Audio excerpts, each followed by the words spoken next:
Let them experience captivating research opportunities. Let them experience more hands-on opportunities with new technology. Let them experience cutting-edge career pathways. Let them experience creativity and expression through the arts. Let them experience more opportunities to innovate and compete regionally and nationally. More opportunities for kids. It's what sets Little Rock School District apart. Let them experience captivating research opportunities. Let them experience more hands-on opportunities with new technology. Let them experience cutting-edge career pathways. Let them experience creativity and expression through the arts.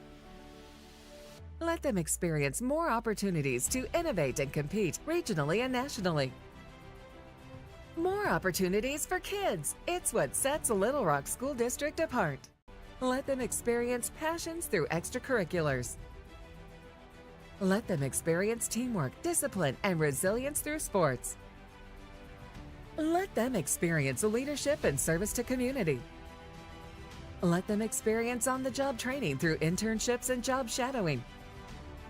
Let them experience the excitement of performing through drama and dance. More opportunities for kids. It's what sets Little Rock School District apart.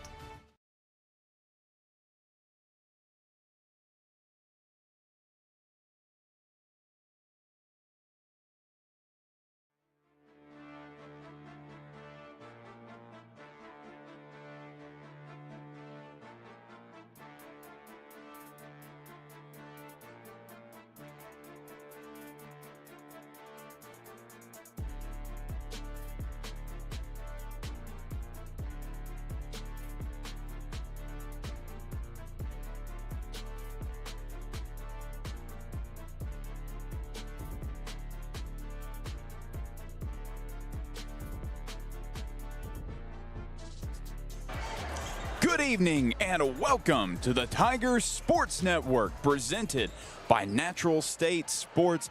I'm Chris Gay, your play-by-play commentator, and I am joined by the one and only William Stafford, my color analyst. Thank you all for tuning in to what is our first road game, the first ever road game for the Tigers Sports Network, and the first conference road game of the season for your Central Tigers. We're live here from Hornet Arena on the campus of Bryant High School in Bryant, Arkansas, where we are about to have a great matchup between the Hornets and your Tigers. And Will, we've been braving this entire week the snow. This is the second conference game of the season for Central, but just the first for Bryant, as their first conference game at Jonesboro was canceled due to the snow. So this will be the first time that anybody has seen the Hornets play a conference foe, and I'm really curious as to how they play. Yeah, absolutely, and I'm really curious to know how Central plays that as well, right? It's not just about Central having no conference play yet, because they're probably going to perform well, right? Yeah. It's also about how Central reacts to that. They haven't seen anything from Bryant on film for conference play, and that has a lot to do, or that is a big implication. You look at Central, there is now film on them for conference play, right? Bryant has none. You play non-conference and conference games very differently, especially with those smaller schools, which Bryant has been kind of going back and forth with. So it's going to be really interesting to see how Central goes after Bryant in their first conference game. Now, the Hornets did play a very good 5A school, Little Rock Central, where they would lose by 23 back last Tuesday. They're actually currently on a 4-game losing streak. Their first loss was against Springdale on the 28th of December, and that was, of course, a 6A West school. Then they played Greenwood twice, a 5A school, reigning 5A state champs, and then Little Rock Christian. So what we've seen so far from Bryant, though, as they currently sit with a 9-9 record, right there at 500. But what we've seen is that they have been mangled by injuries this year, and they are relying a lot on the young play of their freshmen, and especially players like Jaisha Williams and Kayla Daly. Yeah, I mean, Jaisha Williams, 10 points, 5 rebounds, 2 steals, 4 blocks versus El Dorado back in November. And then as well, she had 26 points and 16 rebounds. That's an incredible double-double at any level of basketball, right? Like, that is DeMontis Sabonis type numbers, right? And that was against Nettleton back in November as well. I expect Jaisha Williams to do the exact same thing against Central. Now, it is going to... For Jaisha Williams to be able to succeed, she's going to have to be very aggressive on the boards. You're looking at Central, who have a very obvious height difference and a very obvious, just bigger difference, right? Central, in general, is a taller and older team. Jaisha Williams, I think, is going to get her first real test of the year. Exactly. She will be matched up in the paint with none other than Amaria Gaston. Now, in the 2 games that we've broadcasted for the Tiger Sports Network, we have not seen her play all 4 quarters, as she's fouled out late in the 4th against Bologna and then last week against North Little Rock. But in that North Little Rock game, yeah, she probably only played 15 minutes in total, but she had a huge impact. 2 points, just 2 points, but 5 offensive rebounds. Yep. And 7 blocks. 7 blocks is incredible for only not even, maybe she played half the game. Yep. She was out most of the 3rd quarter, was out for half of the 4th quarter because she had those 4 fouls. She was trying to, but every time she came onto the court, she made it a direct impact on defense. Now, I would like to see Gaston maybe try and get a few more shots up. She has this tendency to get offensive rebounds, pass it back out to a player like Kai Wilson or whoever it may be. I'd really like to see her gain a little more confidence in the paint, trying to put it up, get offensive rebound, and put that up for herself.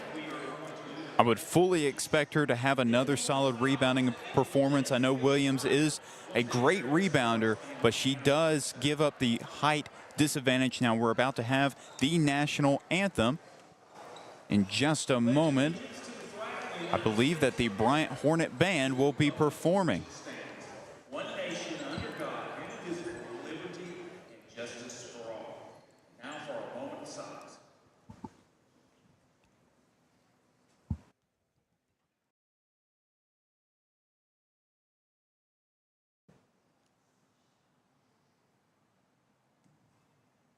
And now the legacy of Bryant with our national anthem.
And that was the legacy of Bryant performing the national anthem as the Central starting lineup. First for your Tigers, Elise Williams coming off a 6.10 rebound performance against the Charging Wildcats last week.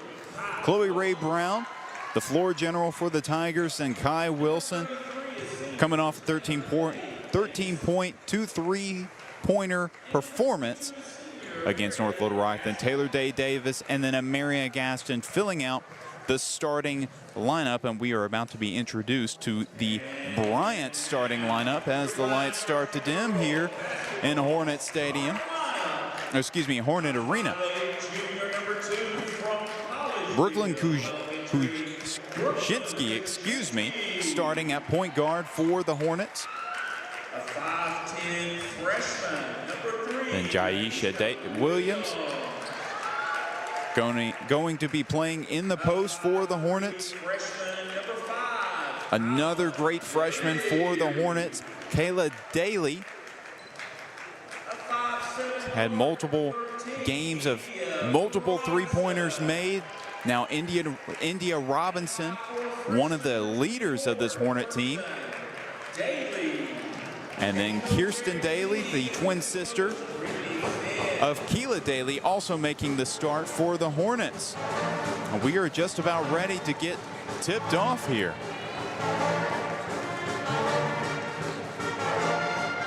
But taking a look right quick, these two teams, of course, met up twice last season. And Bryant was actually able to get a couple wins off of them, despite this being...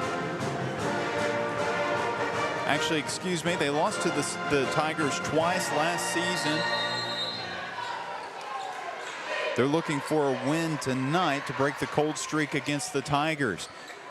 So the Hornets get the opening tip. Inside, stolen immediately by Day Davis. She races down the court. Out to Williams. Hornets successfully stop the fast break. Day Davis working against Daly.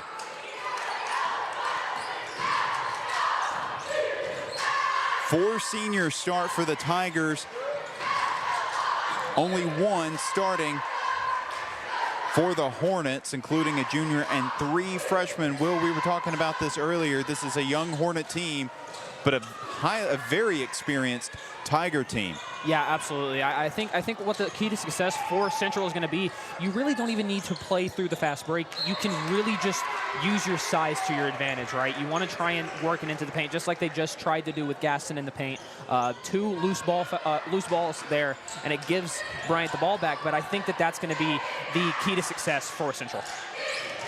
Here's Robinson driving inside. That may have been partially blocked. Day Davis grabbed the board, and that's going to be a jump ball on Central basketball. Good rebound and good job holding on to the ball by Day Davis. Yeah, absolutely. Day Davis immediately goes inside, grabs her own board, and just like that, Central has the ball right back. She is coming off a 10-rebound performance against North Little Rock last week, and that's another turnover for Central. So this was sort of the start last week that we saw. The Tigers started off the quarter a little slow, and then as the quarter went along, they finally found the rhythm. Williams inside, rebound by Daly. She pulls it out, picked up by Wilson.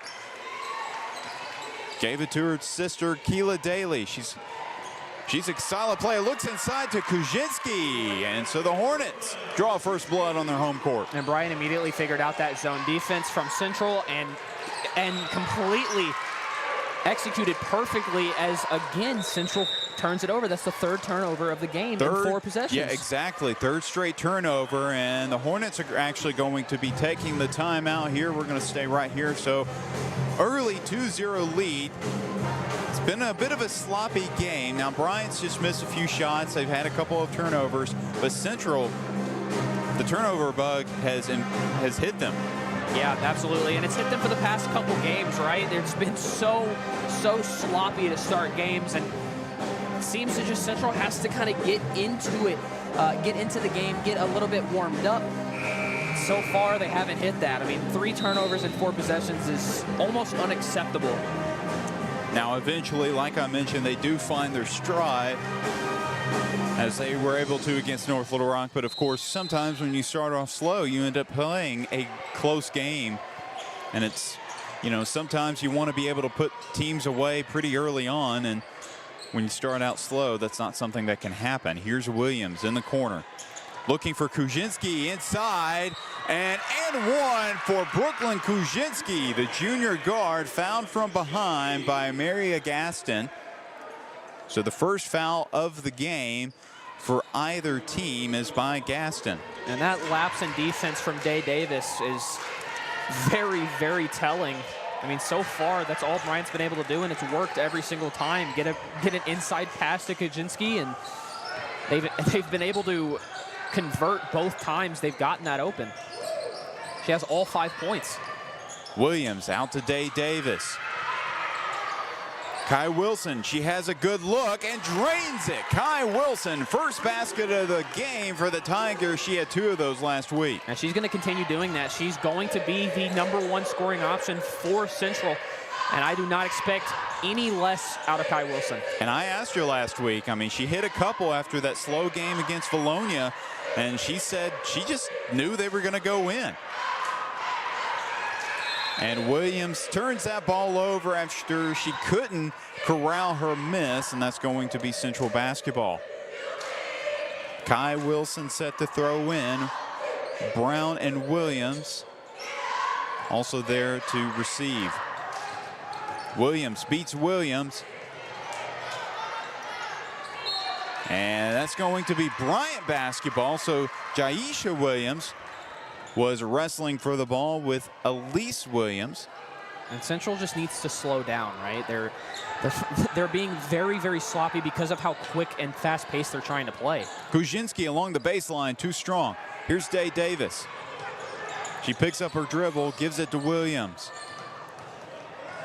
Kai Wilson, oh, she's going to take another 3. That won't fall. Kuzinski is a very good rebounding guard and grabs one there. India Robinson gets past Brown inside. A little wild on the layup. Brown ahead to Wilson. Into Williams. Williams against, well, Williams, and won't fall. Jaisha Williams loses it. Day Davis ends up with the basketball. Back to Day Davis. Gives it to Brown. She pulls it out. Day Davis, a contested look. Gaston, an offensive rebound and a turnover. And again, this just feels like Central is trying to force the action, and that's really not that necessary. You have 35 full seconds on the clock and that you can use to your advantage. Daly chases her sister's miss. Williams. Daly can't find the bottom of the basket a second time. Here's Brown ahead to Wilson. Good ball movement on the fast break. This one ties it up at 5. And Coach Teague wants to talk with his crew. But that was really good execution on the fast break between Brown and Wilson. It was very obvious. It was always going to be Kai Wilson that was going to take that shot, right? Chloe Ray Brown was a little too slow to get to the basket, so immediately passed it back off to Kai Wilson, who was able to finish. All 5 points on each side have been scored by one player. Kai Wilson on one side and Kaczynski on the other side. So I'm curious, is transition play, is that going to be the key of tonight's game for your Tigers? I don't think so. I think it needs to be play to your strengths, and your strength is your size, right? Right. And so far, that's all. Central is not trying to do that. They're trying to get out in transition, and because they're trying to get out in transition and play a very fast pace, they're being very sloppy with their passes. They're being very sloppy with their dribbling. If you take your time, you have 35 full seconds that you can use your advantage. Use your size against Bryant. A half-court play will be something to keep an eye on. Daly. Kuzinski pulls it out. Back to Daly. Inside Williams. Williams can't get one that to fall. Rebound Gaston. Couple of early substitutions for the Hornets. Zaya Thompson in the ball game, along with Anaya Brown. Inside, Day Davis with a floater. A nice little spin move, got herself just enough space. Now it was contested, but she still finished, so 2 points up. Daly screen from Williams. Thompson inside, looking for somebody to get open. Williams got a paw on it. Kuzinski gets it back, trying to draw contact, cannot. Who's going to end up with the board? It's Kuzinski. Daly pulls it out into Williams. Williams, the freshman, can't get the floater to fall. Loose ball all over the place. Central finally ends up with the basketball. Here's Williams. Was looking to drive baseline. Wilson on the left wing. Williams wide open. She can't get that one to fall. Gaston, another offensive board. Williams floater short. Rebound Williams. Well, Elise Williams, a couple of good looks there, and she's going to hit open threes if you give her too much space. She had 2 last week. Daly inside, finish, Brown, oh, can't get it to fall. Multiple good looks for Bryant, and they just cannot get to the bottom of the net. The lid is on top right now for both teams, honestly. Williams, tough play, blocked by Jaisha Williams, though. She pulls it out, gives it up to Kuczynski. Got to keep an eye on Daly right there. She gives it up to Thompson, though. Too long on the 3. Brown looking inside, and somebody fell asleep on defense for the Tigers. Yeah, and that's been how all 7 points have been scored, right? Somebody fell asleep on defense, not able to catch back up, and it gives Bryant the tie. Day Davis going to take the step back. Oh, Taylor Day Davis. That is. We have not seen that from her this year. That caught me off guard. That surprised me a lot. Wow, that was all right. Well, she's already holding multiple Division I offers, and they're going to love that type of play. Daly can't finish with the right hand. Williams, who's going to end up with the ball? It's actually going to be Daly. Well, both teams, no lack of hustle and determination to get second chance opportunities. Inside Williams, going to shoot over Gaston. Won't work. Gaston, defensive board. 4 rebounds for Gaston already. Brown, Williams, spins out to Day Davis. She hit one from there earlier. She hit another one. Taylor Day Davis, second triple of the ball game, gives his team a 6-point cushion. If Day Davis is feeling it, it's a dangerous game for whoever the Lady Tigers are playing, because my goodness, that means everybody else is feeling it.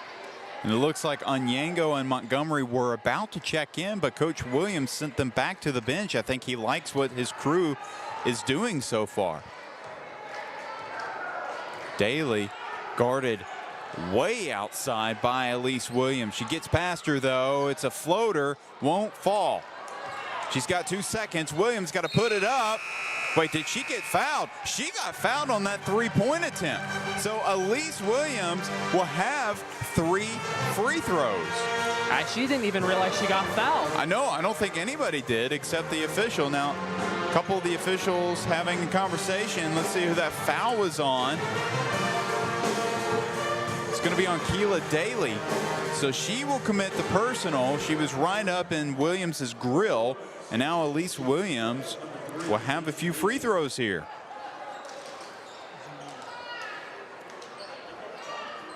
A very weird ending to that first quarter. And very odd that there were only 2 fouls committed in that first quarter, despite, especially with how scrappy it was. Exactly. So they will add a 1/10 of a second on the game clock. So now Central and Bryant players are going to have to line up at the free throw line. Oh, now they're going to add 3/10 of a second on the clock now. Elise Williams has 3 free throws coming up. Knocks down the first.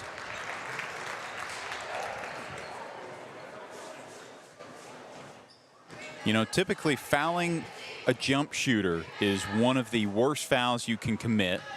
Now, they won't get 3 out of her this time, but fouling a player at half court on a heave, I would think that is the worst possible foul that you could commit, as she only gets 1 of the 3. But Central will head into the second quarter break with a 7-point lead. We will be right back after this timeout. Let them experience captivating research opportunities. Let them experience more hands-on opportunities with new technology. Let them experience cutting-edge career pathways. Let them experience creativity and expression through the arts. Let them experience more opportunities to innovate and compete regionally and nationally. More opportunities for kids. It's what sets Little Rock School District apart.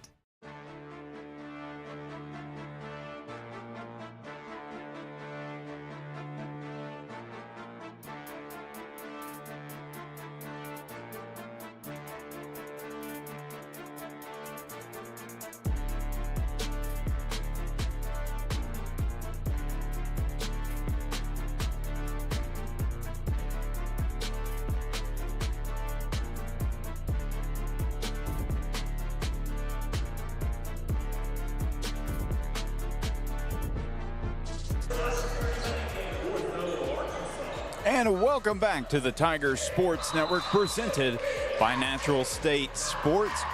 Your Central Tigers are up on the home team, the Bryant Hornets, by 7. And it really wasn't until the last couple of minutes until Bryant was finally Central was finally getting something going on offense as Jaisha Williams gives it up to Robinson. She flips that one up, hits the shot clock, and India Robinson will be heading to the free throw line for the first time tonight. Rosabella Onyango came in as well. She had a very, very nice outing against North Little Rock. 8 rebounds, 2 offensive rebounds, 3 blocks, 1 assist. She had a nice little game there. Daly gets it in to Williams. She's guarded by Sanders, who also just checked in. A floater is good by Jaisha Williams. She plays center, but she has some versatility, hits the floater. Here's Kai Wilson to Montgomery, also just checked in. Sanders, Wilson. Day Davis hit a couple big threes in the first. Onyango, some good ball movement, but some good recovery defense, and that's going to be an offensive rebound by Sanders. She can't finish. Another board by Sanders. Gives it back. Full shot clock for Central. Oh, Day Davis going to shoot. Day Davis, how do you do? 3 triples for the senior, and Coach Teague not happy at all with the plays that have transpired. Taylor Day Davis, Davis. Oh my goodness. And I believe that it was Gabrielle Sanders that was getting those 2 offensive rebounds back to back, able to get the ball back out to allow Taylor Day Davis to be able to get that shot up. 3 for 3 from 3 for Day Davis right now. I mean, she's consistently been one of the better 3-point shooters for the Tigers, but this is her best outing from outside so far, and she is just bursting with confidence here in the first half. Yeah, absolutely. And I don't want it to go unnoticed. Like, Sanders opened that play up. She really did. Very, very fast. 2 offensive rebounds, was able to get it back out to Day Davis, who, again, she's very confident. She's pulling without thinking, and she's making them. 3 for 3 is incredible. And she had the height disadvantage. Sanders did at 5'7", grabbing the offensive board against some of the taller Hornets players in the paint. Daly inside to Williams. Williams has 2 straight baskets. That's 6 points for the freshman. Montgomery pulls it out, back to Wilson.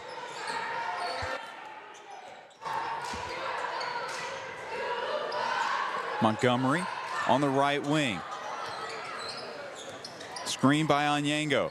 Montgomery inside, flips it up, and Robinson ends up with the board. And now I understand that didn't turn into any points, but that's exactly how I think Central needs to be playing. Play their own pace, play slow. Allow your size to make the game, right? Your size, you have so much size advantage. You need to be playing that to your advantage. Robinson way off with the 3-pointer. Wilson, almost a turnover, ends up being a turnover. So here's Daly, pushes ahead to Kuczynski. Oh, between Day Davis's legs, but turns it to a turnover. Up ahead, Wilson, pump fake, finish. What a turn of events. Did you see that pass by Kuczynski? I mean, obviously it was a turnover, but between the legs, that rarely happens. And those points actually turned into something because Kai Wilson, who just got that steal, had fallen over in the backcourt, was able to just cherry pick and get 2 easy points. Day Davis pressured by Williams. Onyango, and she's going to travel. Didn't quite put her dribble before she took a couple of steps. Few substitutions for the Tigers. Chloe Ray Brown, Alexis Bradford, and Amaria Gaston all check in. Day Davis, Wilson, and Sanders check out. So this is a little bit different of a lineup that we've seen for Central. Running with a 2-3 zone. And I'm honestly loving this lineup. You got three big women in the paint, able to kind of clog that Central area up, and then you have 2 guards able to keep up with the small size of Bryant. So honestly, I really like what Coach Williams is going for here.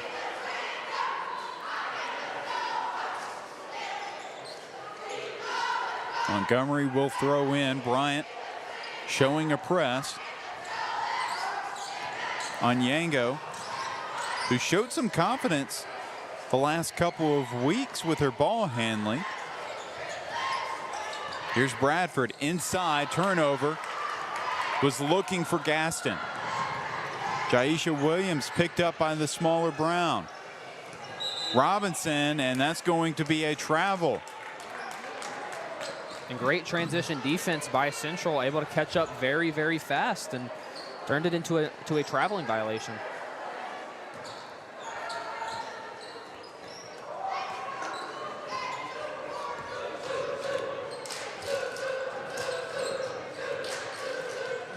Onyango in the corner, screened by Brown, and that's going to be another turnover for the Tigers. And it looks like she just lost control of that ball trying to pass. Decided at the very last second not to, and it turns into a double. Well, she returns the favor and gets the steal. Here's Montgomery, pushes ahead to Brown. Bounced off her hand. It looked like the pass was behind her, and once again another Tiger turnover. And it would be catastrophic if Bryant was not turning the ball over constantly themselves. Yeah, absolutely. This game would, I would honestly say, be tied or be in Bryant's favor, but they continue to make very poor choices through passing lanes. Daly, three-pointer, won't fall. Robinson throws up a wild shot, and let's see where that ball's going to go. That's going to stay with the Hornets.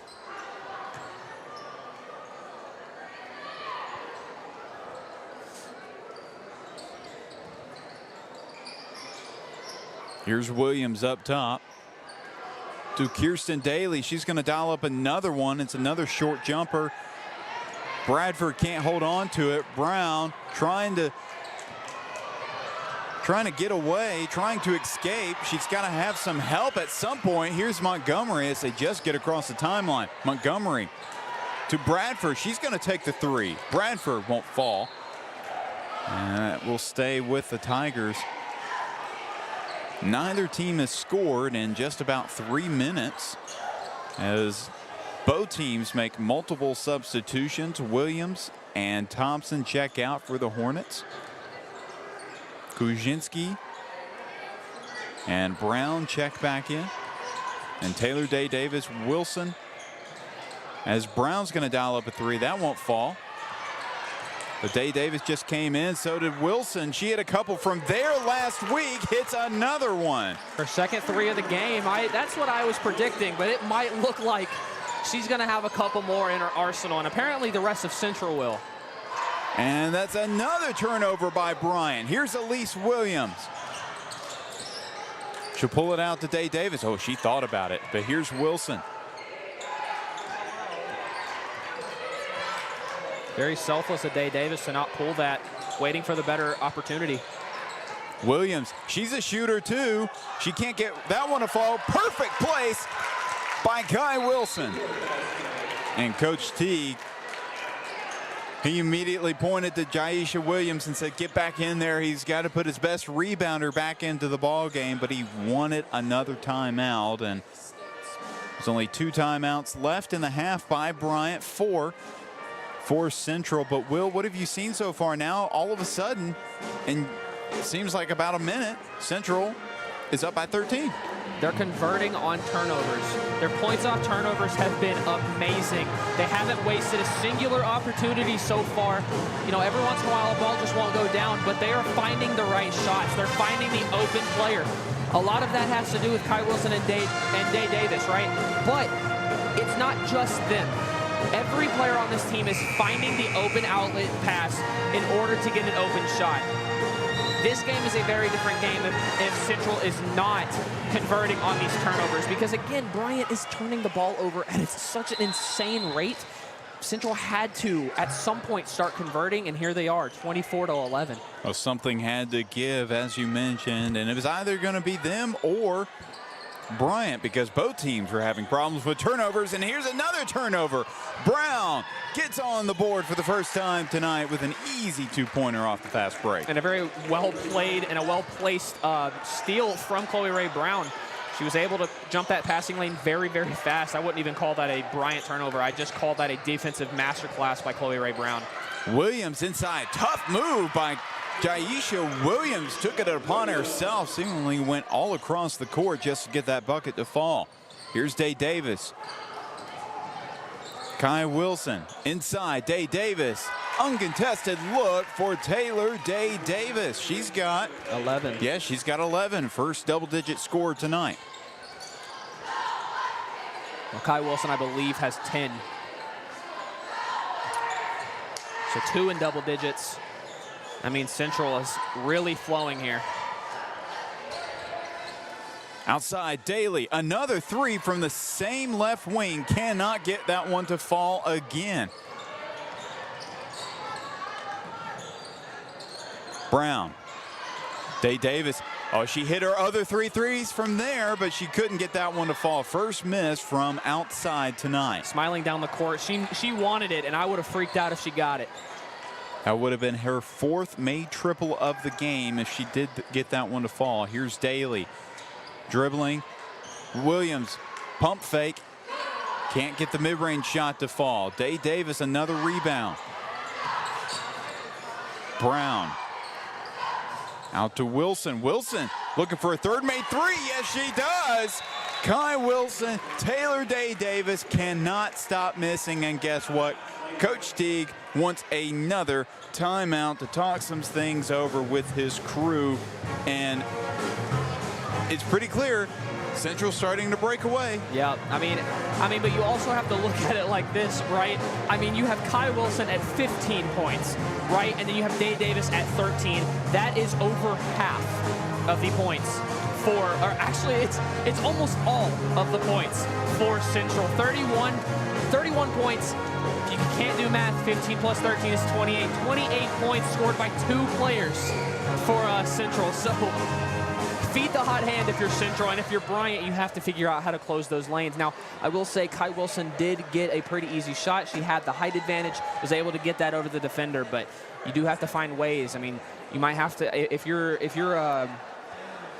Bryant, you might need to throw Jaisha Williams towards Kai Wilson as much as possible, right? You want to try. You have to kind of pick your poison here. If you're Bryant, choose Kai Wilson or you choose Day Davis. And if I'm Bryant, I have to choose Kai Williams because or Kai Wilson, I'm sorry, because I feel like Day Davis is just on fire. Well, the problem is, I mean, Williams is their best rebounder. If you stick her out on the perimeter, who do you have in the paint that can rebound? I mean, They have some solid guards who can rebound, but that just doesn't substitute, as that was a near turnover by Bryant.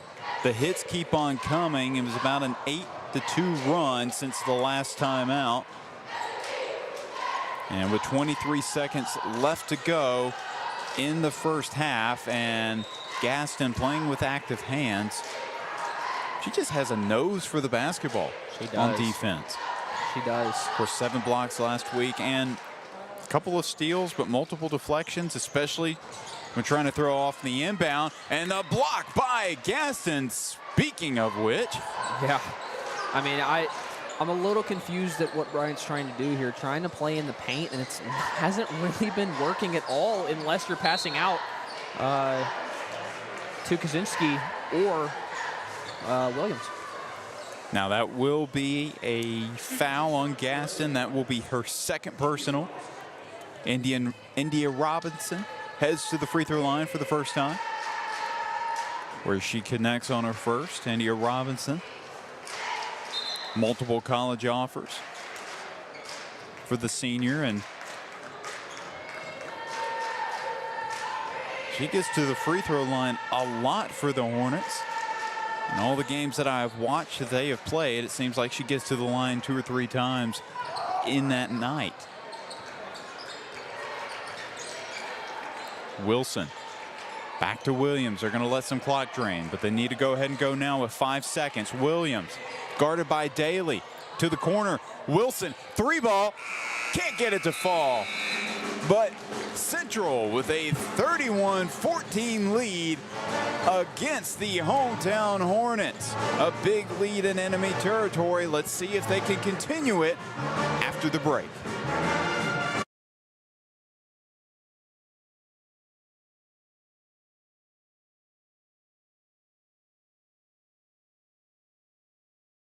Let them experience captivating research opportunities. Let them experience more hands-on opportunities with new technology. Let them experience cutting-edge career pathways. Let them experience creativity and expression through the arts. Let them experience more opportunities to innovate and compete regionally and nationally. More opportunities for kids. It's what sets Little Rock School District apart. Let them experience captivating research opportunities. Let them experience more hands-on opportunities with new technology. Let them experience cutting-edge career pathways. Let them experience creativity and expression through the arts. Let them experience more opportunities to innovate and compete regionally and nationally. More opportunities for kids. It's what sets Little Rock School District apart. Let them experience passions through extracurriculars. Let them experience teamwork, discipline, and resilience through sports. Let them experience leadership and service to community. Let them experience on-the-job training through internships and job shadowing. Let them experience the excitement of performing through drama and dance. More opportunities for kids. It's what sets Little Rock School District apart.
And welcome back to the second half of tonight's matchup on the Tigers Sports Network, presented by Natural State Sports.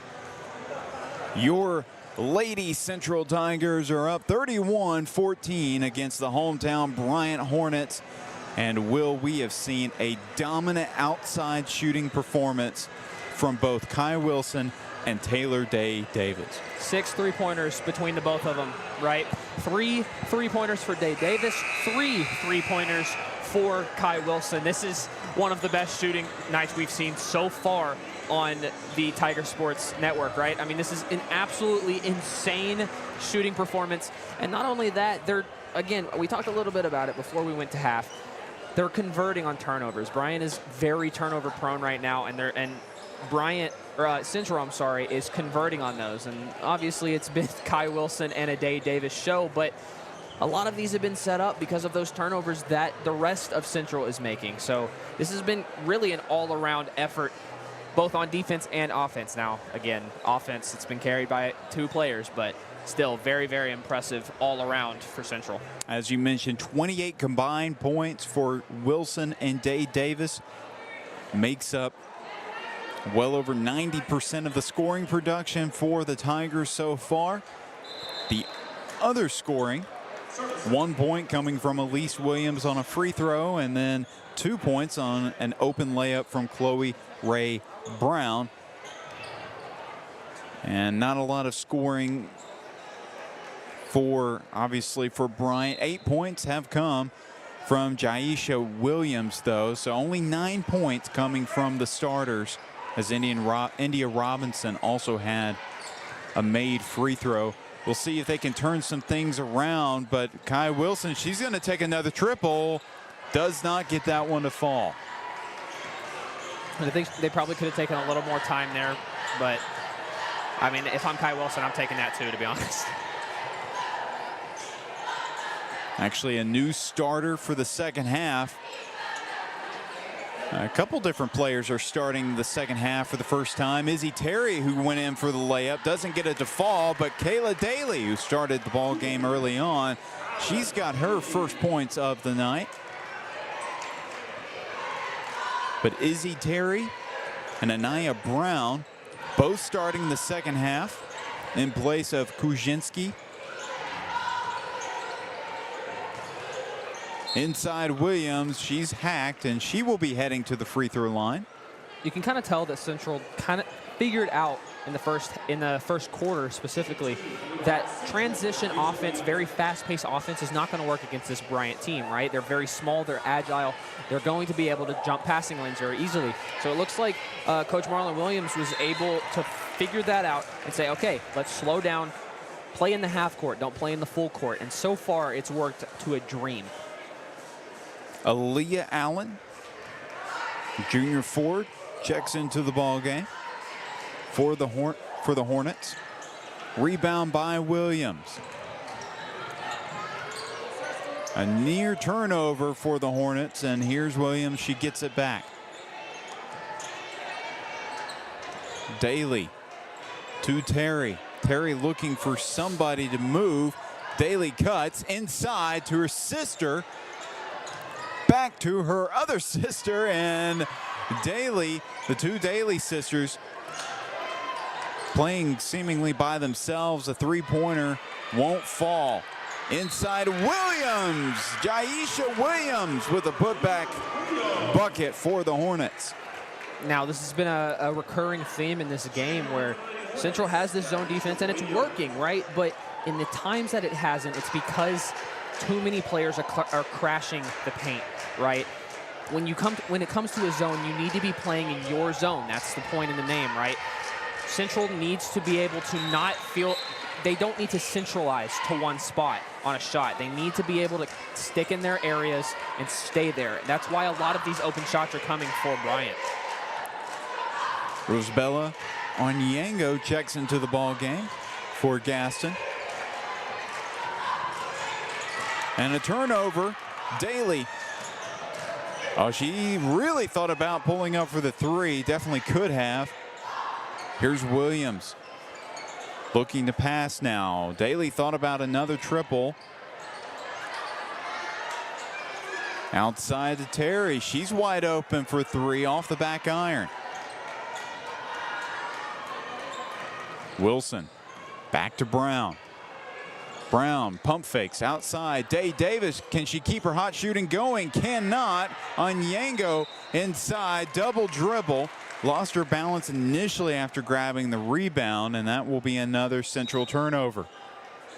And Brooklyn Kuzinski and India Robinson, who started the game, are checking back into the ball game for the first time in the second half.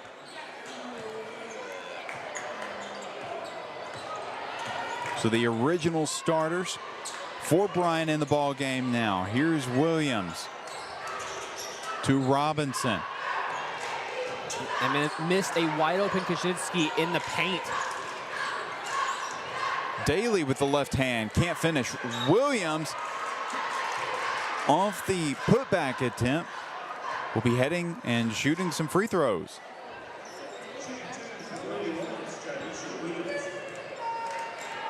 Jaisha Williams in double figures for the Hornets, has now 12. Has more than half of Bryant's scoring so far and now has 12. Trims the lead to 12. Day Davis driving inside on Robinson, and that will be a foul on the senior India Robinson. Just her first of the night. Amaria Gaston is really the only player for either team in foul trouble as she checked out with 3. Brown out to Williams. Thought about the triple. Can't break past the defense. Here's Wilson. Brown. Floater.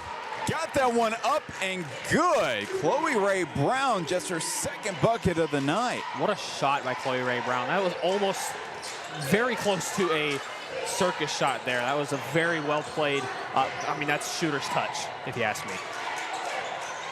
Williams inside and finishes past Day Davis. Tough drive by the freshman. Taylor Day Davis working on Kuzinski, pulls up, jumper from the free throw line doesn't fall. Robinson inside, broken up by Kai Wilson. She often leaves games with multiple steals, but I think she gets more deflections than anything. Yeah. Alexis Montgomery checks into the ball game. Williams checks out. Inside Robinson, and that will be a travel. The Hornets still inflicted by turnovers here.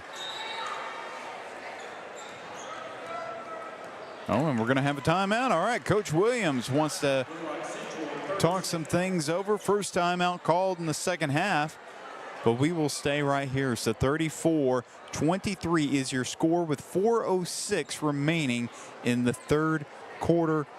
It's been pretty slow going. Only 3 points scored for Central and about 9 points scored for the Hornets so far. What have they done differently? Well, I can go ahead and answer that for you. Just give the ball to Jaisha Williams. Yeah, that's all. I mean, everything is going through her, right? I mean, she has now 15 points. She went into halftime with 8. She's picked up an extra 7 already in the first 4 minutes of this third quarter. So if you're Central, that's all you have to do. Just shut down Jaisha Williams. It's easier said than done. Despite being a freshman, has already emerged as one of the top players in the 6A classification, definitely in the 6A Central. Montgomery outside Brown, barely held on to it. Day Davis to Wilson. Wilson, floater. She'll draw some contact, and she will be shooting some free throws. I like that play out of Kai Wilson. You can kind of tell that referees are being a little more, I guess, pushy with the whistles. So she immediately pushed through into just outside the paint and drew the foul. Brown. Oh, nice handles. Oh, what a play. Chloe Ray Brown showing off the sick handles. And a great pass to Onyango for the finish. That's a beautiful play. Williams. Kuzinski wide open. Triple from the corner. Knocks it down for the Hornets. That was just an open look. Breaking down the zone. Day Davis. Wilson. Inside on Onyango. It's going to be fouled by Robinson. That's going to be her second personal.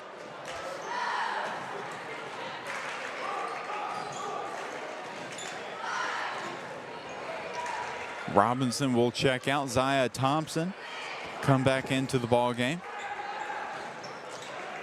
Onyango to Day Davis, looking for a cutter. It's Brown to Montgomery. Brown driving. It's swatted by Williams. What a block by the freshman. Williams got a block and now has a steal. Kuzinski stolen by Montgomery to Brown. I'm really not sure where that pass was going. Montgomery just got a free steal there.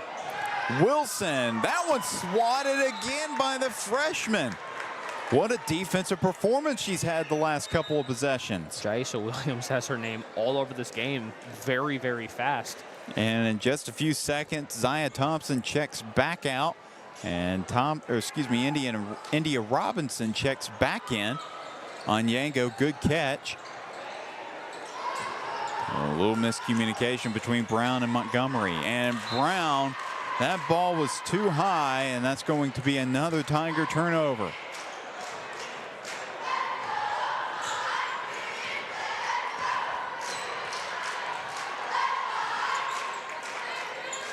Kirsten Daly gives it up to Kuzinski. And that's going to be a double dribble. And a tech on Brooklyn Kuzinski for throwing the ball at the hardwood out of frustration. And they're going to call that a tech because, you and I have been friends for a long time, and we played basketball together at the Bill Harmon Rec Center in the Sherwood Youth League. Yep. And in my first season actually playing organized basketball, my team was not very good. So I was a little frustrated with the way that my team had been playing defense, and I got the ball at one point, slammed it on the ground, and I got a technical. So I felt really bad about it. But yeah, they're going to call that. I've done that before in PE, and I hit myself in the face. So well, okay. Well, so a 10-point ball game. Excuse me, an 11-point ball game. Central up as Wilson has 16 points. And they are in the double bonus now. They're in the bonus. So, I mean, every foul is going to be free throws from now on for Central. Wilson gives it up to Montgomery. Day Davis inside. That's going to stay with the Tigers.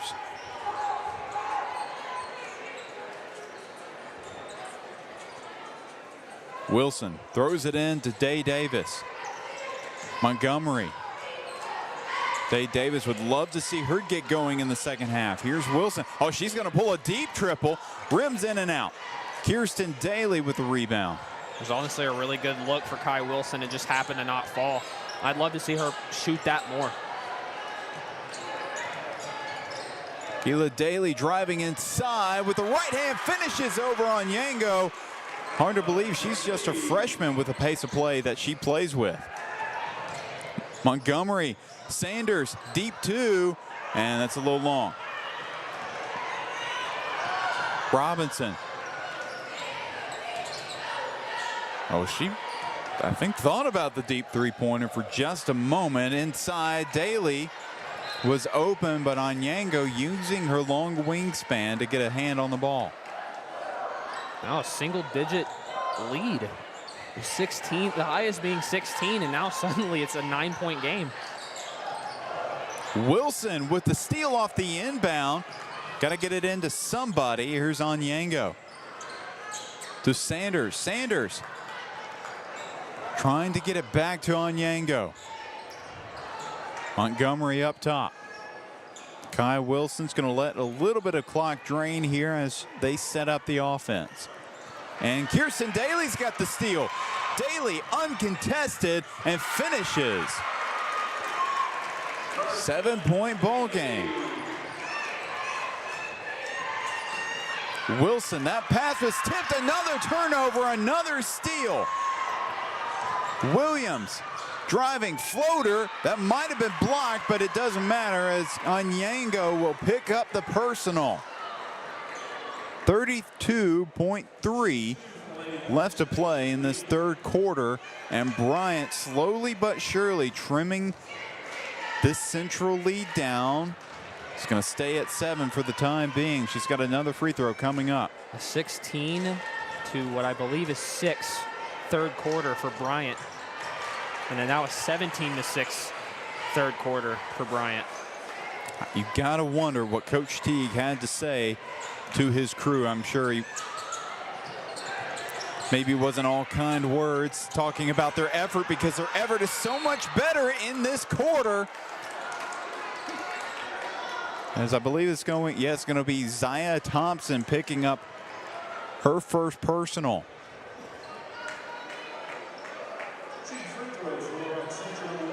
And it's going to be Gabrielle Sanders at the free throw line.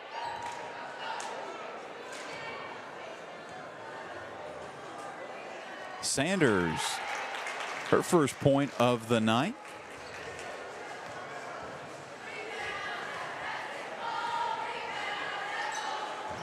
And is perfect from the charity stripe as Izzy Terry checks in for Zaya Thompson and the Hornets. With a game this close, every free throw is going to count now.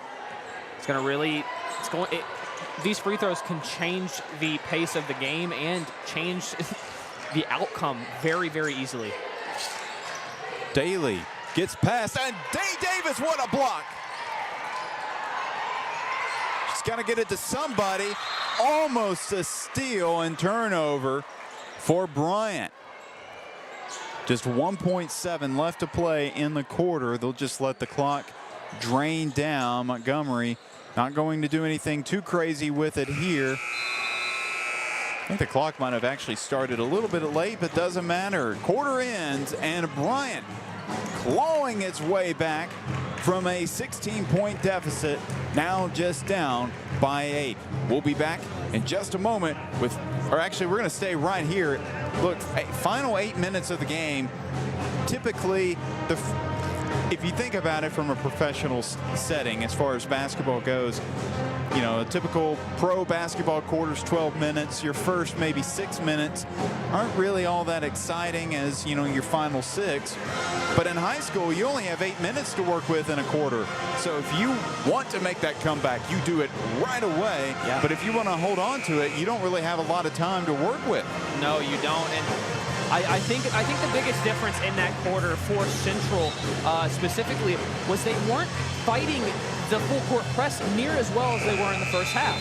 They had this specific setup on the full court press where they had 3 players sitting back towards their own net, right, and just passed it either to the one person closest or across the court, and it allowed them to push up the court. It feels like every single fast break that could happen on this full court press is not happening because so many Central players are taking off down the court and not giving themselves enough room.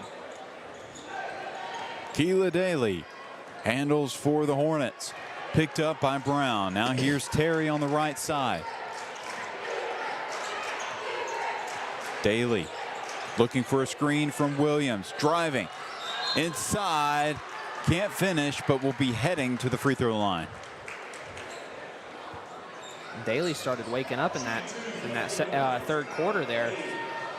She only has 4 points, but like you mentioned, I mean, she's been handling the ball more so now in this game for the Hornets as she misses her first free throw, and she's been initiating the offense. And I mean, it's still been all Jaisha Williams with 16 points for the Hornets. Make that 5 for the freshman now. Elise Williams. Again, you see that 3-man full court going against the full court press, and it ends up working out in their favor because Williams was able to go through with a spin move. Day Davis short on the layup.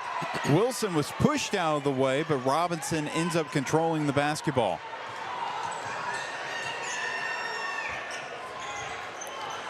Williams guarded by Gaston. Screen from Williams for Daly. Spins, loses the ball, but is fouled once again, and he will be not at the free throw line. Everybody thought that it was a shooting foul. It was not a shooting foul. So Daly will throw in for Bryant.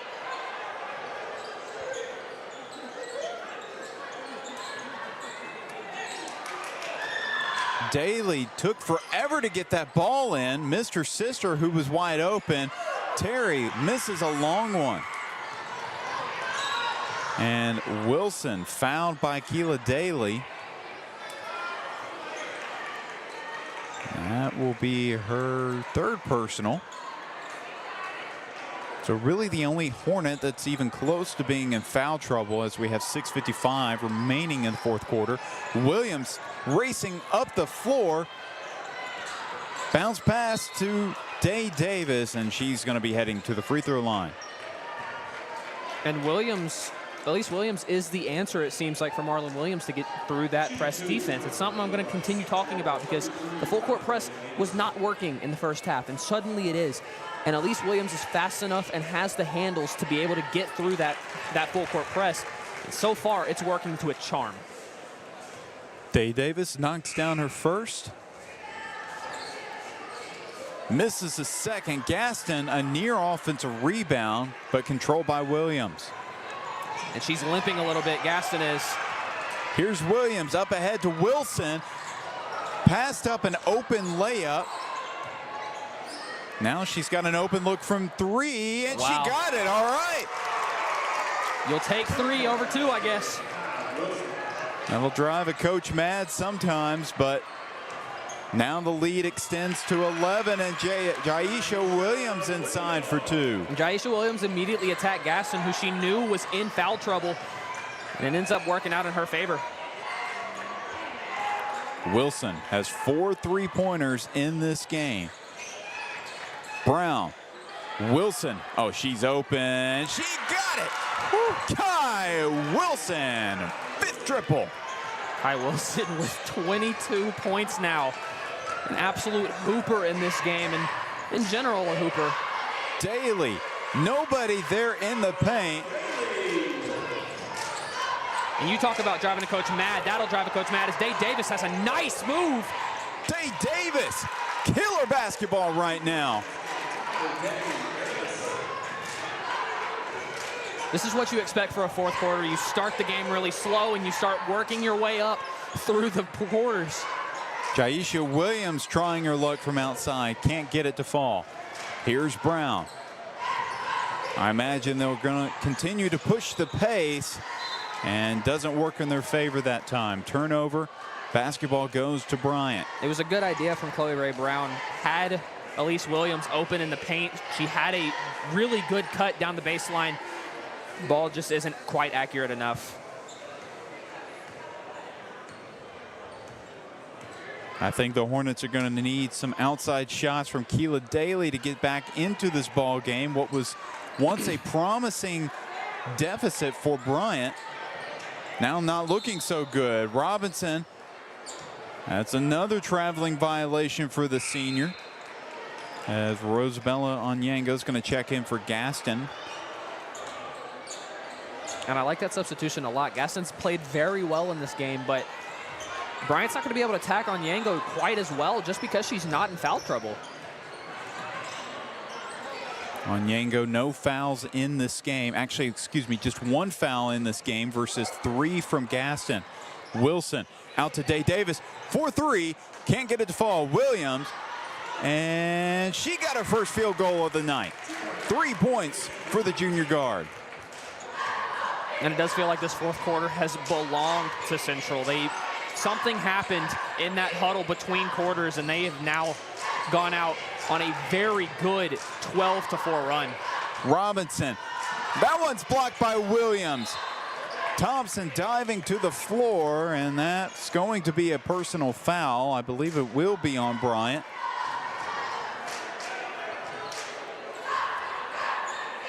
Couple of substitutions. Kirsten Daly and Anaya Brown check in for the Hornets.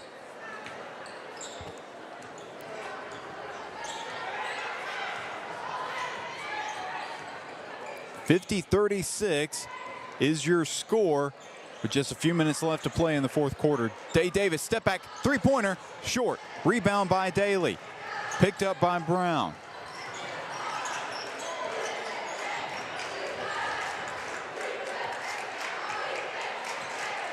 Daly. Still guarded by Brown, the freshman against the senior. Here's Kirsten Daly. Picked up now by Brown. Inside, Daly working on Day Davis. Can't finish. Williams blocked by Wilson. Wilson up ahead to Brown. Brown. Williams behind the back dribble. Back to Brown. Tigers just moving the ball, letting some clock drain right now. Here's Brown driving inside. Floater. Can't get it to fall. Rebound Brown. And Central is just trying their absolute best to drain the clock. It's still a 14-point lead with just a couple minutes to go. Still definitely possible for a comeback here, but Central, this zone is killer for Bryant. Daly, back iron, miss. Brown, second chance opportunity for Anaya Brown, the sophomore forward, and now Coach Teague's going to take the timeout. So 12-point deficit for the hometown Hornets. And Will, what have we seen from Central all of a sudden? I mean, it looked like it would be a close game down to the wire, but all of a sudden, Central has this one in the bag, it seems like. I'm gonna say this. I think the substitution to bring in Elise Williams has been the key to this run, right? I talked a lot about it. In that third quarter, they couldn't seem to get through the full court press whatsoever. Barely made it past the half-court line. Had a couple very close 8-second calls, right? Put Elise Williams in, allow her to take the ball up the court herself, right? And it's worked to a charm. And her floor general kind of mindset is working in Central's favor. Able to find the open man, able to find anything possible. And it's working, right? It's I believe, a 14-6 run in this quarter. I believe something around that. I apologize if I'm incorrect on that, but I think that that Elise Williams substitution was the answer to this run for sure. Yeah, she is breaking through that press and feeding it to the shooters for Central. Wilson will throw into Brown. Brown working on Thompson.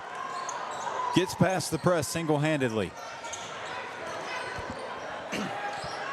Chloe Ray Brown's the same way. Two ball handlers on the court. It's hard not to get through a press. Wilson up ahead to Day Davis. Looking to go back to Wilson. Brown, Williams is open in the corner. She'll take the floater and one. Chloe Ray Brown, forget the open shooter. She's going to do it herself and now has a chance at a three-point play. She did miss Williams off in that corner, but she may just do it herself.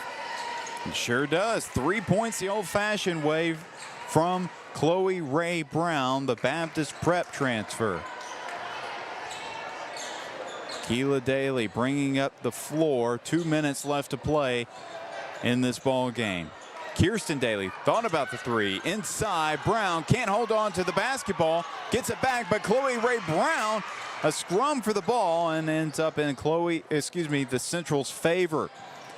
Day Davis, a lot of contact inside. Second chance opportunity. Can't get it to fall, but she will be heading to the free throw line with 1:41 left to play. And this call might be a little late, but I think that and one by Chloe Ray Brown is going to be the dagger, right? That's a horrible feeling to be down by 12 and then suddenly an and one not in your favor. That's a very hard one to bounce back from this late in the game.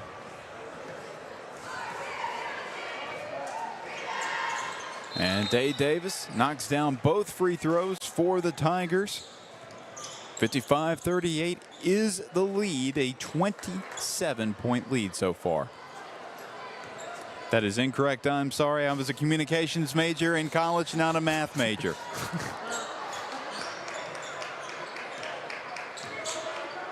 Outside, Daly to her twin.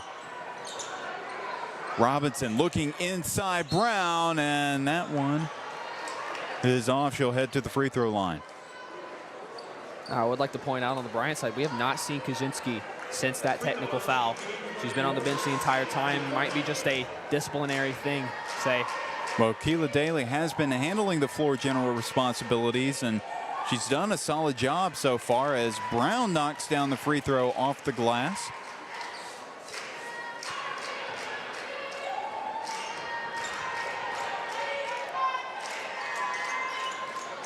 Was looking to go off the glass again. Gaston, who just checked back into the game, knocked it out. 16-point cushion for Central. I got that one right that time. Daly up ahead, over the head of her sister. Brown races past everybody. Easy layup for Brown. 9 points for the veteran guard. Can you have 2 daggers in 1 quarter? Is that possible? Oh, I'm sure it is. Because I believe Chloe Ray Brown has had both daggers, if that is possible. Daly, tightly guarded by Brown, is trying to force her right. She does pick up the personal, and that is her 3rd foul of the game. 57 seconds left to play in this game.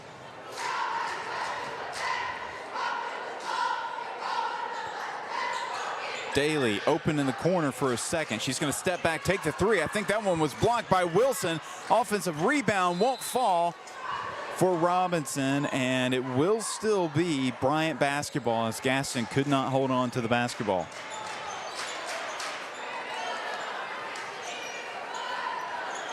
Terry back to Daly.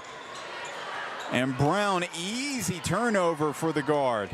Up ahead to Williams, trying to get her involved, and she can't finish. On miss, block. Daly with the rebound. Daly crosses over, mid-range shot from the free throw line off the back iron. Up ahead to Williams. Central can just dribble out the clock. As Day Davis, oh, she wants another 3. She got another 3. Taylor Day Davis. Hey, man, if you're... That is just her 4th triple of the game. I couldn't remember if it was 4th or 5th. And Daly. And that is it. Central with the 60-39 victory over the Bryant Hornets at home. And to be honest, that game really was never close. It got down to a 7-point deficit, right? But it really felt like Central was always in complete control, especially with how well Kai Wilson was shooting. 22 points, I guessed 15. She scored 22 on very efficient 3-point shooting. What an outing for Kai Wilson and Taylor Day Davis. 43 points combined for the 2 seniors for Central. Some alone, yeah. They beat Bryant. Yeah, wow, I just now realized that exactly. If it was just them 2 on the court, that's a 4-point win for the Tigers. But Chloe Ray Brown added to the scoring with 9. Elise Williams had 4 in that starting lineup. So solid outing for Central. The outside shooting was really just between 2 players, and they just could not miss. And we're about to be ready in just about 10 minutes for tip-off. The boys team, they are about to tip off against the hometown Bryant Hornets. And we'll see what Coach Lewis has in store as they face a very good 10-7 Bryant Hornet team. Don't go anywhere. We will have more basketball action on the Tiger Sports Network in just a moment.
Let them experience captivating research opportunities.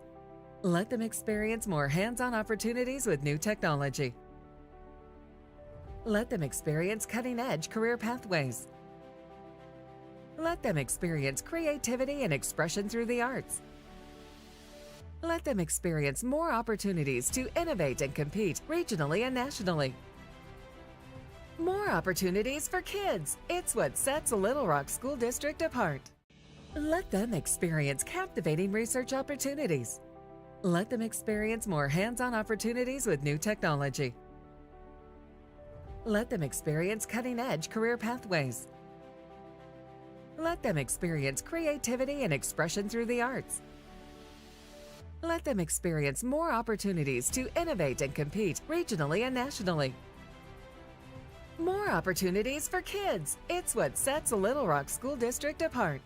Let them experience passions through extracurriculars. Let them experience teamwork, discipline, and resilience through sports. Let them experience leadership and service to community.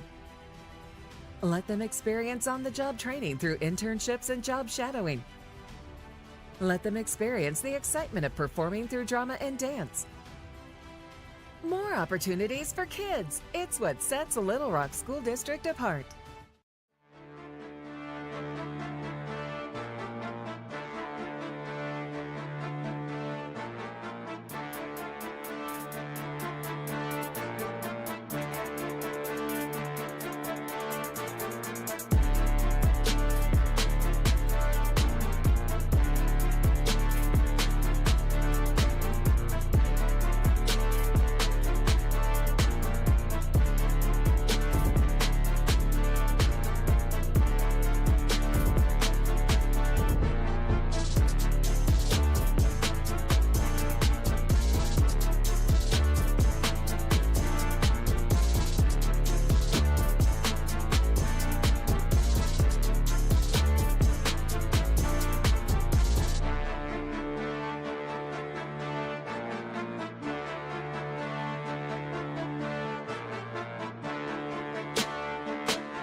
And welcome to the Tiger Sports Network, presented by Natural State Sports. I'm Chris Gay, your play-by-play commentator. This is Will Stafford, your color commentator, and we have a great matchup between your Central Tigers and the hometown Bryant Hornets. What's the most special storyline about this game is that this is a rematch of the 2024 6A state title game, where your Tigers were able to come away with a huge victory over the Hornets last year to come away with like their 21st or 22nd. 21st. I knew it was 20-something. It was a bunch of state championship wins over the years, for just about 100 years for Little Rock Central High School. But let's look at the starting lineup for your Tigers. Clay Blair, Trey Aline, Brandon Wright, Dalen Thomas, and Luke Moore. All the starters for your Tigers. That is the usual starting lineup. Day Thomas did not start last week. It was Trey Stewart, but Stewart will come off the bench in this one. Now for the Hornets. Starting at point guard, Kamarian Bede, the junior guard, is having a great year so far. He's going to start, along with Ryan Young. Adds a lot of size at 6'4". Caleb Tucker, the 5'11 junior guard, starting along with R.J. Newton, 6'3 guard. And then the team's leading scorer, R.J. Young, the 6'4 junior, has had a remarkable season for the Hornets, and he has been a handful against every team they have faced so far this season. And will, both of these teams not really having the type of years that they would have expected. Bryant 10-7 so far. They have also yet to play a conference game. They were supposed to play Jonesboro. Snow got, canceled that game. And then Central lost their first conference game against North Little Rock, and so far they're 8-10 on the year. Yeah, I mean, this is gonna be a dogfight. I think this is gonna be a very, very offensive heavy game, right? And so I'm very excited. I'm honestly very excited to see R.J. Young out here, right? 22 points a game is nothing to scoff at for any player, especially a high school player. So I think it's going to be it's going to be R.J. Young versus Luke Moore type of night here. And Young wins the tip against Brandon Wright. Here's Bede. Marion Bede averaging about 18 points per game. Young and Bede, the two double-digit scores for this Bryant team. Bede inside and blocked by Wright, but a foul on the opening possession. Now, I will say, I think we're going to see more of Brandon Wright today as well. He ended up scoring 12 points last week, only behind Luke Moore's 16. So I think we're going to see a lot of Brandon Wright and Luke Moore in this game as Brandon Wright picks up his first foul. Ryan Young shooting his 10th and 11th free throws of the season, knocked down the first.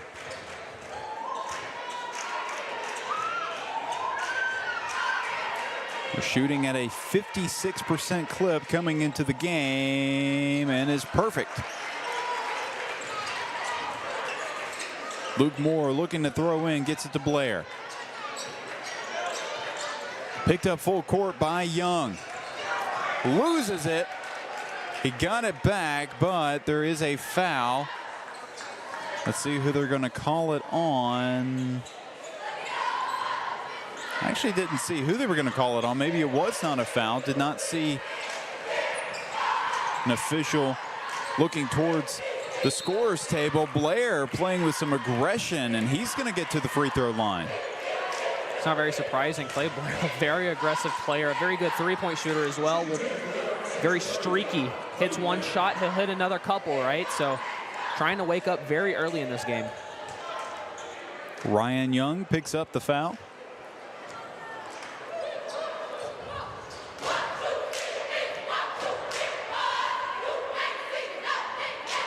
Blair back iron miss for his first free throw.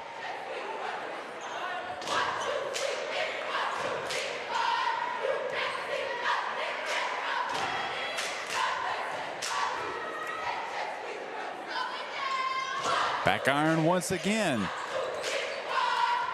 Here's Newton. That is not like Clay Blair Jr. right there.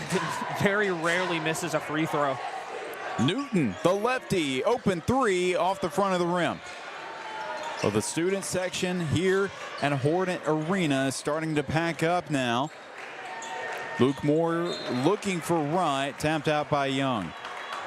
One of the things that this Central Tigers team struggles with is finding the right passing lanes. They have a lot of turnovers just off of poor passing IQ. So I'd imagine that that's something that Coach Lewis will want to try and fix. Moore was looking for Thomas inside, can't find him, and it will be a Tiger turnover. Central still scoreless with 6:48 left to play in the game. Excuse me, in the quarter. Marion B trying to direct traffic. Not a lot of movement, now there is. Newton back to Bede.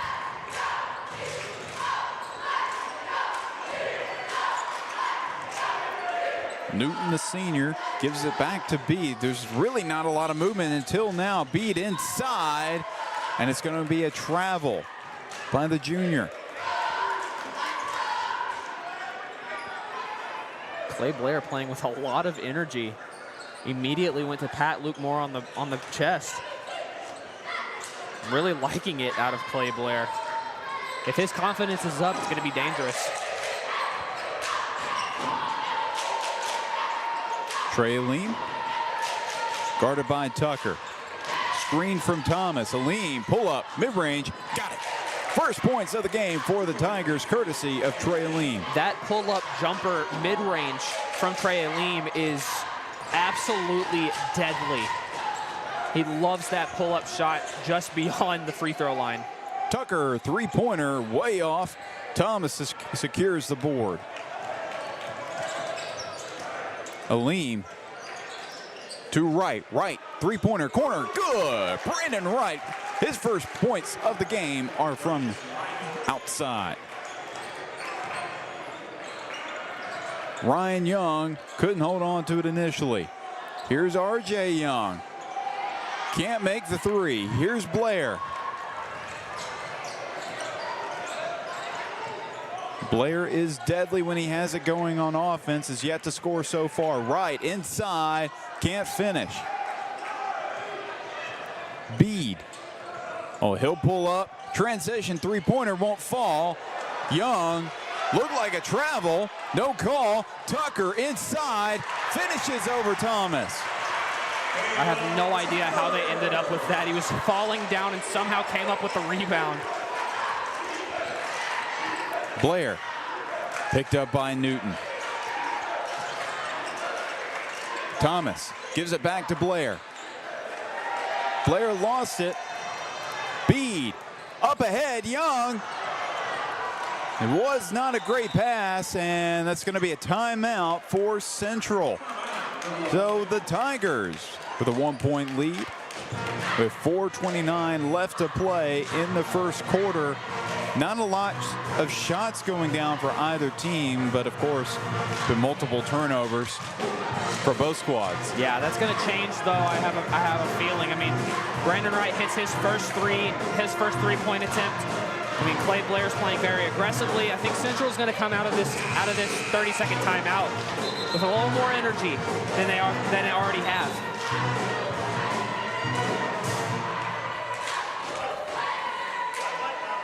Of course, 3 points for Brandon Wright, 2 points for Clay Blair. And on the other side, 2 points for both Ryan Young and Caleb Tucker.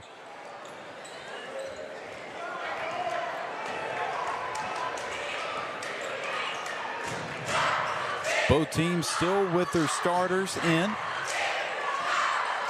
Luke Moore. Here's Aleem, guarded by Tucker. Spins around Tucker. Thomas, he'll pull up a deep floater, won't fall. Tucker with the board.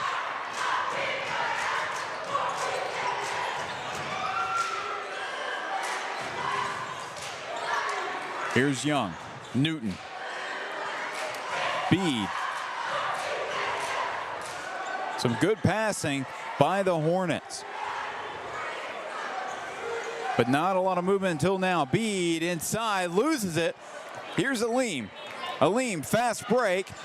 Stopped by Tucker, and that's going to be a foul on Caleb Tucker. That will be his first personal. Into the ball game for the first time. Actually, RJ Newton will check out.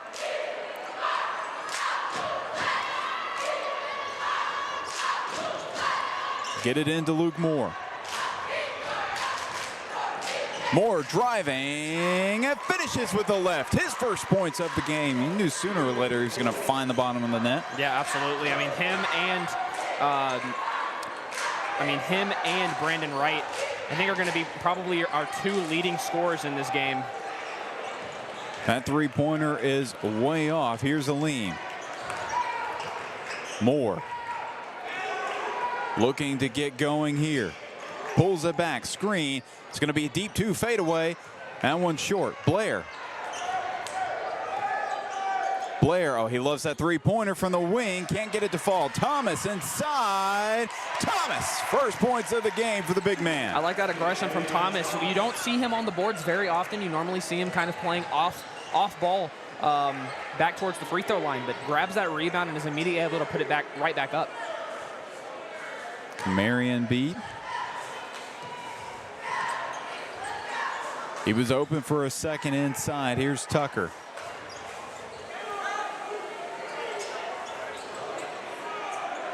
Back to Tucker. Gives it back to him. Three-pointer is good. And Bryant trims this to a 2-point deficit. Here's Moore driving baseline. Inside right. Oh, Brandon Wright almost brought the house down. Looked like he almost brought the basket down. But he will be heading to the free throw line. I really thought that was about to be a Shaq moment.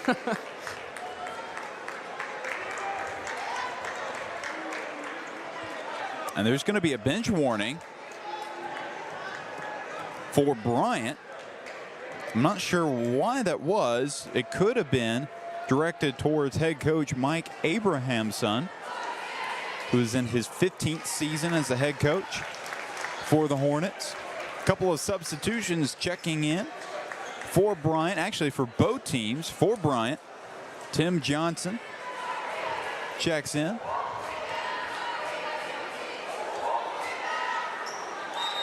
And for the Tigers, Gavin Holman, Trey Stewart, and now Cornell King check into the ball game.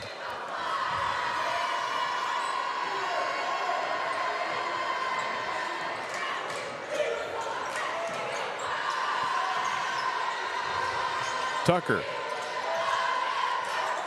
Bead on the right side. Here's Newton. Three-pointer on the way is good. R.J. Newton. His first points of the night. Bryant's going to live and die by the three. Central just has to clog up the lane as much as possible and just hopefully allow them. Maybe take your chances for the first half. Allow them to take those threes. Blair spinning and blocked. That was Bede with the block. Up ahead, Newton and one. R.J. Newton pushes the Hornets into the lead.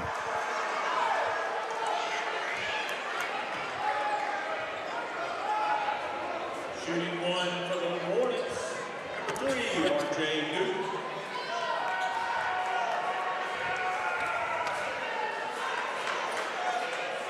Jonathan Frost checks back in. Newton just picked up an offer from North Arkansas College. His first offer just about a week ago. Stewart looking to throw in, gets it to Blair.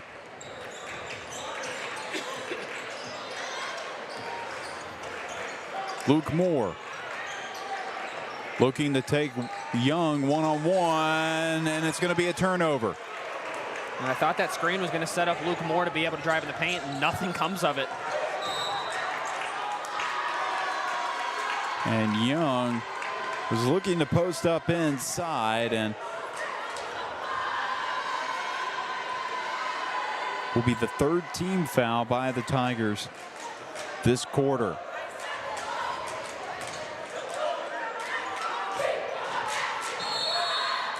And it's going to be another personal foul. I believe they're going to give it to Trey Stewart. So just like that, Trey Stewart, 2 quick fouls in his first couple of minutes of playing time. Young inside. He can't hold on to it, and it's another foul. Are they going to give it to Trey Stewart again? Trey Stewart has 3 personal fouls. It seems like in just about a few seconds. Yeah, and he has not been in the game very long. No, I don't know if he's even been in the game 3 minutes. It's staying in the game, though.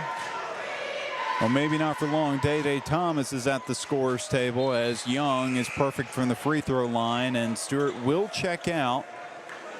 At the same time, Tim Johnson will check back in for the Hornets. Caleb Tucker checks out. Holman gets it into Blair.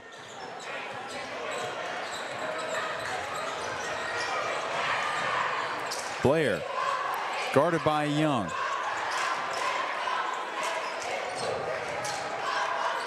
Thomas up top. Back to Moore. And that's going to be a traveling violation against Luke Moore.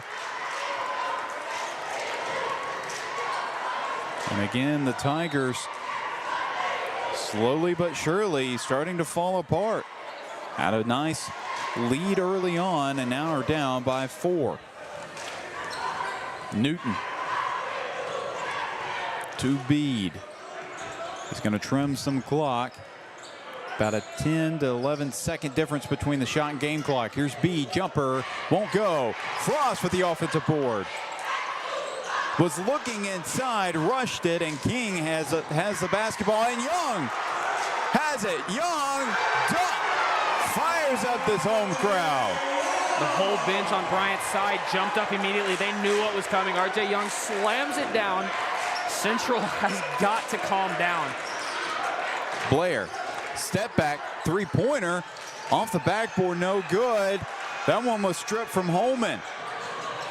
And Newton, that was a little too close for comfort. But Central, after gaining an early lead, now trails by 6. We'll see if they can come back in the second quarter of play. Extracurriculars. Let them experience teamwork, discipline, and resilience through sports. Let them experience leadership and service to community. Let them experience on-the-job training through internships and job shadowing. Let them experience the excitement of performing through drama and dance.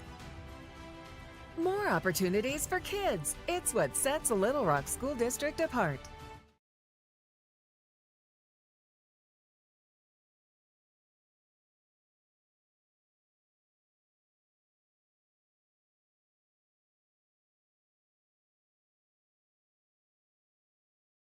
And welcome back.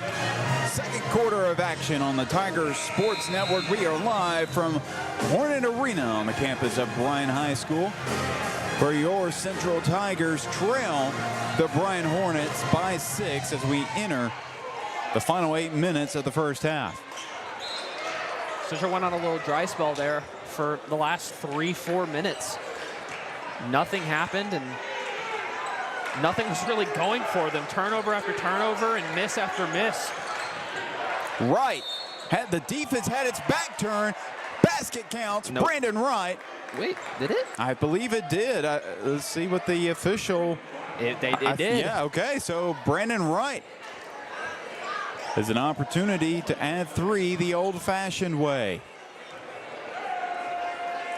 They haven't changed the score. Are we?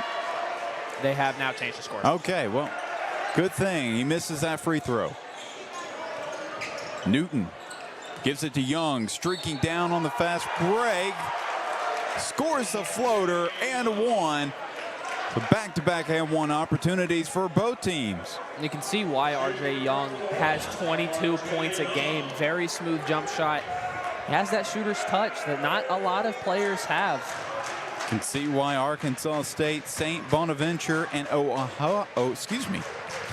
all the schools I've mispronounced, it's Ohio, have all offered him so far. Holman with the rebound.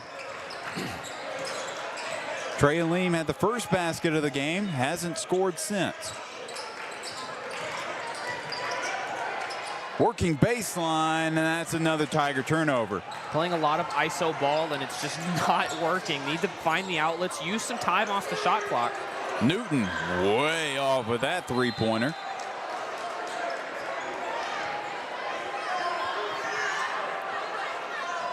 He has hit 1 so far in this game, but I think the defense is still willing to give up that shot. Coming in was only hitting the 3 at a 12% mark. 6-point deficit for the Tigers. Aleem to Wright. Brandon Wright driving inside. Finding Thomas. Thomas playing some bully ball there. I really like the way Thomas is getting in the paint. He has not done that efficiently this year, and apparently in this game he has a different feeling. Aleem, fast break, looking to throw it down, but oh, what a block. Oh, it's a tech. I did not hear a whistle. Was there a whistle called? Is that going to be a foul? It's a tech. Well, I heard the tech, but I wasn't sure if that was a block or a clean block or a foul, but I'm pretty sure it was a clean block. Bede is getting chewed out by his head coach right now.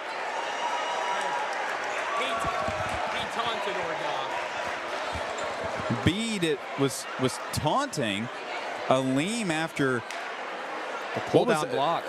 First of all, it was a fantastic defensive play. Let's take a look at the replay here. Aleem going up. Bede, yeah, that's all ball.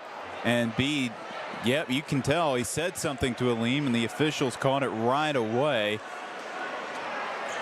So that's a mistake for the junior guard.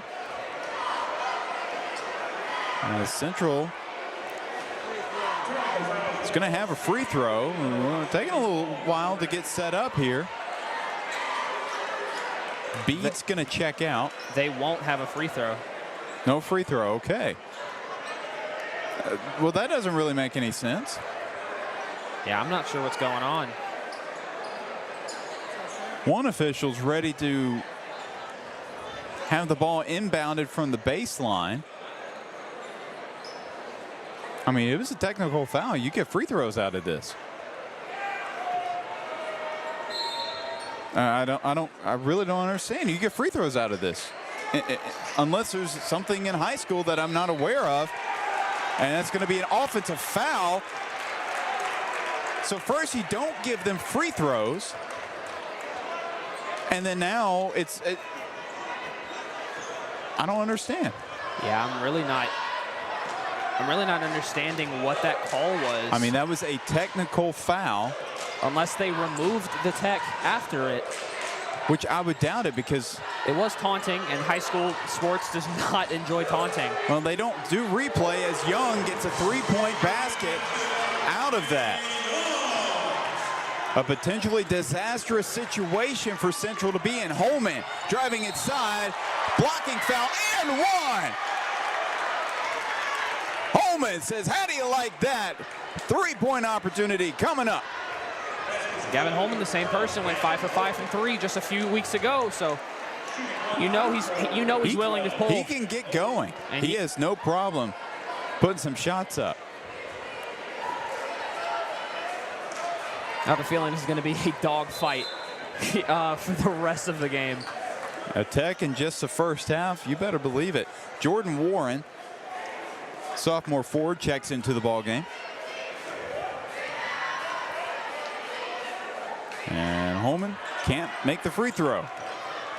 Here's Tucker.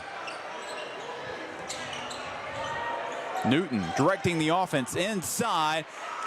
That play was broken up by Aleem trying to save it, but good defense by the young guard. For this to be a 5-point game, this feels like a 10-point game, but only a 5-point game. This is still very, very close. Newton to Frost. Tucker guarded by King. King nearly stole the ball. Newton gives it to Frost. Good defense. 4 seconds on the shot clock. He can't get that three to fall, but they get their own miss. Here's Frost. Newton, he's going to try again. Can't get it to fall again. Another offensive rebound. Young inside, and a foul. Let's see who they give it to. It's going to be on Brandon Wright. That will be his second personal foul. He's currently the leading scorer for the Tigers, and R.J. Young, currently the leading scorer for the Hornets, enters double digits for the first time for any player tonight.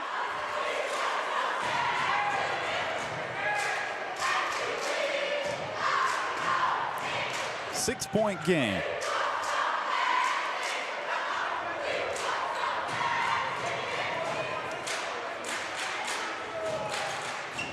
And he is perfect from the free throw line. He has 11.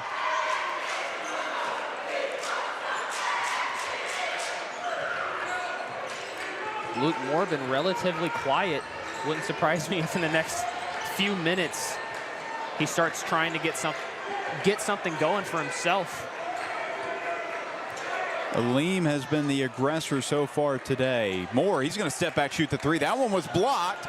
Rebound by Young. Gets it up ahead to Newton. Newton looking to lob. Oh, what a finish by R.J. Young. Finishes through Luke Moore, who was going to break up the lob play. And Luke Moore slowly gets up with the help of his teammates, but an and one opportunity coming up. Fast breaks are killing Central right now. And Coach Lewis knows it, and he's going to take a second to talk over with his crew. 4:49 left to play in the first half. Central trailing 17-26 at Hornet Arena.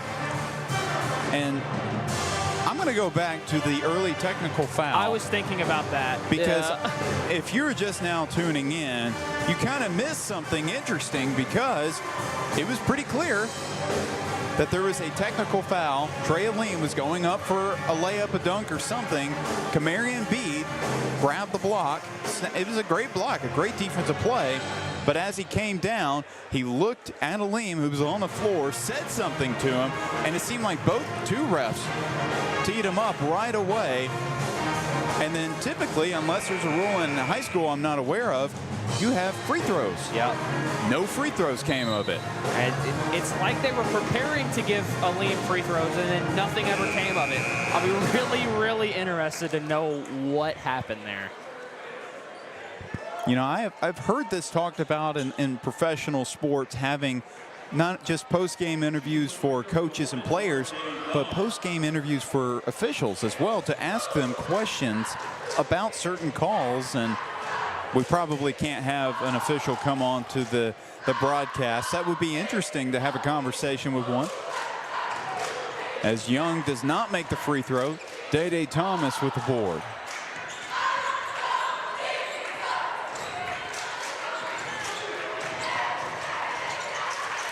Aleem guarded by Frost. Aleem pulls it out. Thomas gives it up to Blair. Blair working off the pick and roll, is going to step back, takes a jumper and hits it. They almost thought it didn't go in. He took a step to try and go get his own rebound.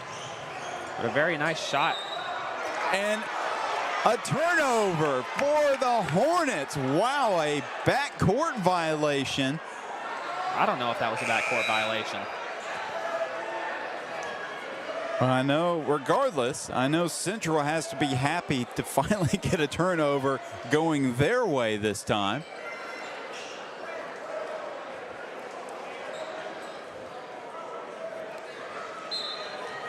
Aleem will throw into Blair.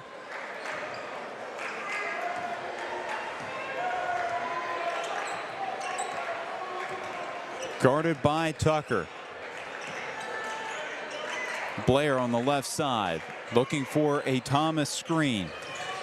Driving, and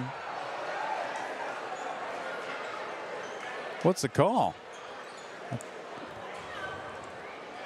Okay, it was a foul. It was kind of a late whistle, but Young encroaching on Blair's space along the baseline. Thomas to Blair. Blair, three-pointer, fades a little bit off the back iron.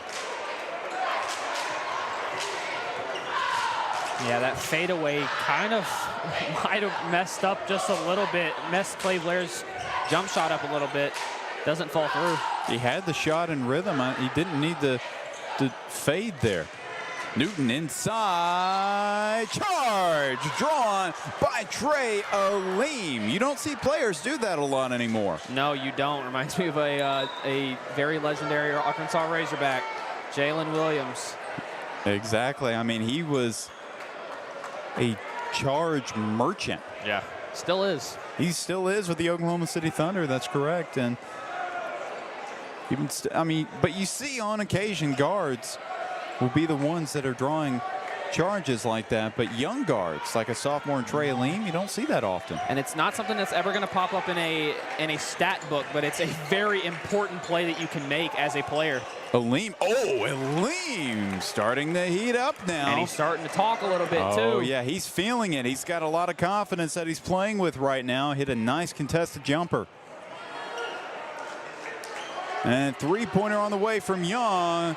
Won't finish. Moore with the rebound. Aleem, and that's going to be a turnover. Trey Aleem was trying to do that hesitation drive, and the refs didn't like the way that he cupped the basketball. Here's Frost.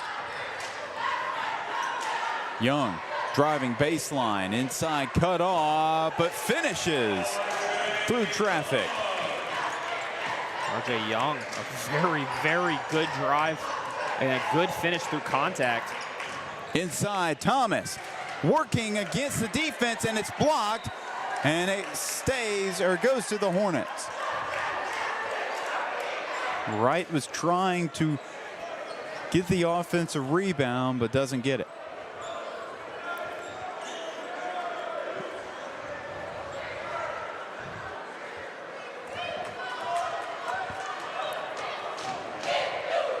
Jonathan Frost bringing it up the court for the Hornets. A very good football player for the Hornets. Young, cross court. Ooh. Well, that sailed into the stands.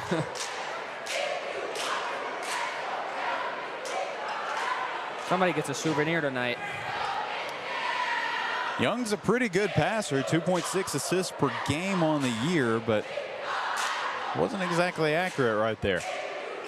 Wright throws into Aleem. It's still a manageable deficit for Central here.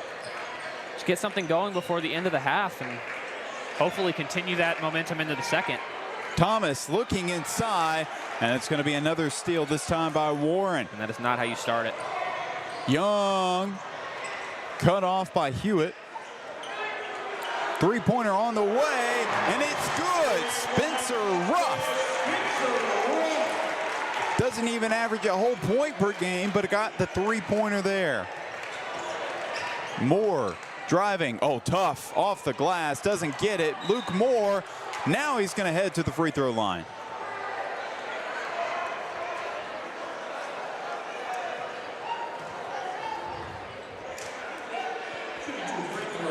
Luke Moore is one of the best in the conference at drawing fouls because he's so aggressive going up into contact. And normally very good at free throws, but misses the first one. Yeah, misses the first one off the left. Free throw shooting has not been a strength today for the Tigers.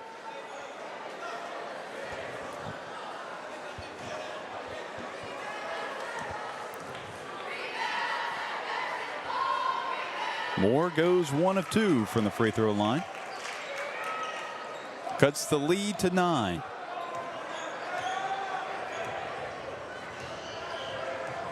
Frost.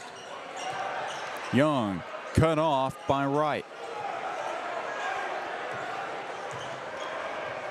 Young guarded by the sophomore Wright. Now gives it up to Frost, who's going to let some clock drain a little bit. Now he's going to go outside to Tucker. Tucker was looking for Ruff on the outside, wanted to give him another look, but off with the pass.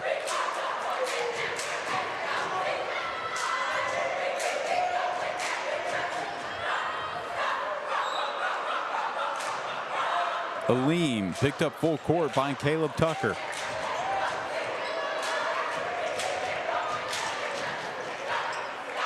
Screen from Thomas. Aleem.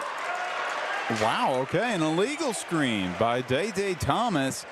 Another Tiger turnover. Apparently a travel, but I'm not sure I saw that one either.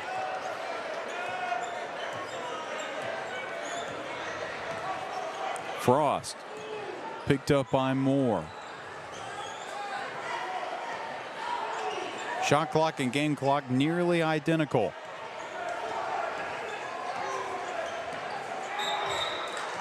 And it's going to be a turnover.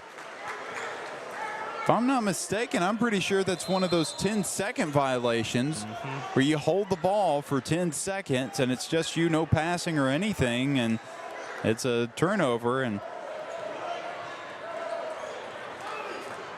Clay Blair checks back into the game. Joseph Hewitt, who actually had a few good minutes, checks out. Luke Moore, screen. Contested look from outside, can't finish. And that will do it for the first half. Your Tigers trail the hometown Hornets 22-31. We'll have a conversation with Coach Williams and whoever he selects as the player of the game for the win over the Lady Hornets just about 30 minutes ago. Don't go anywhere. We will be right back in just a moment.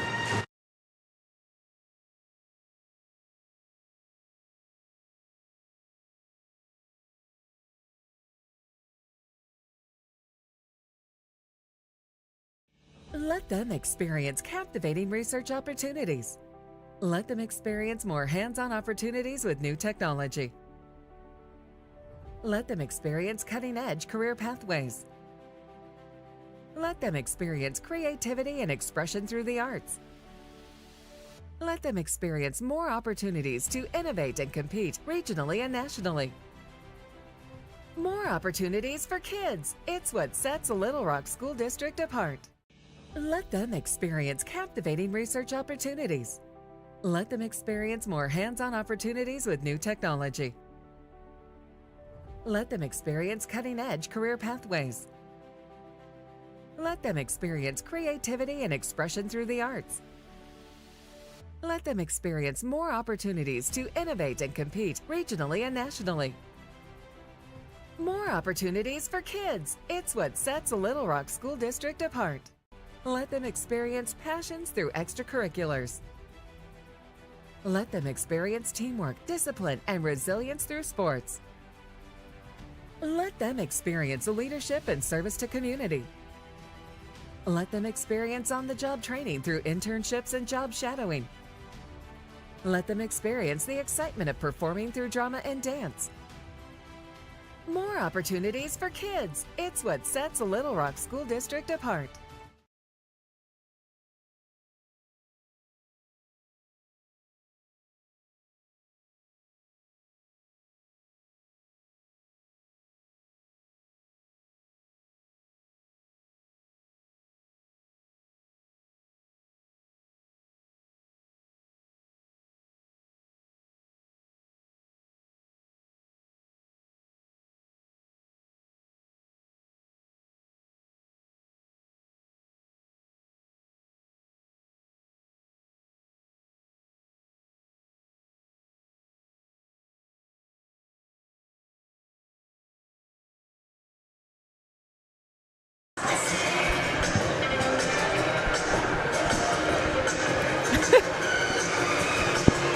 Chris Gay here with the Tiger Sports I can't hear Network. nothing. Sorry, we'll work on Can't hear.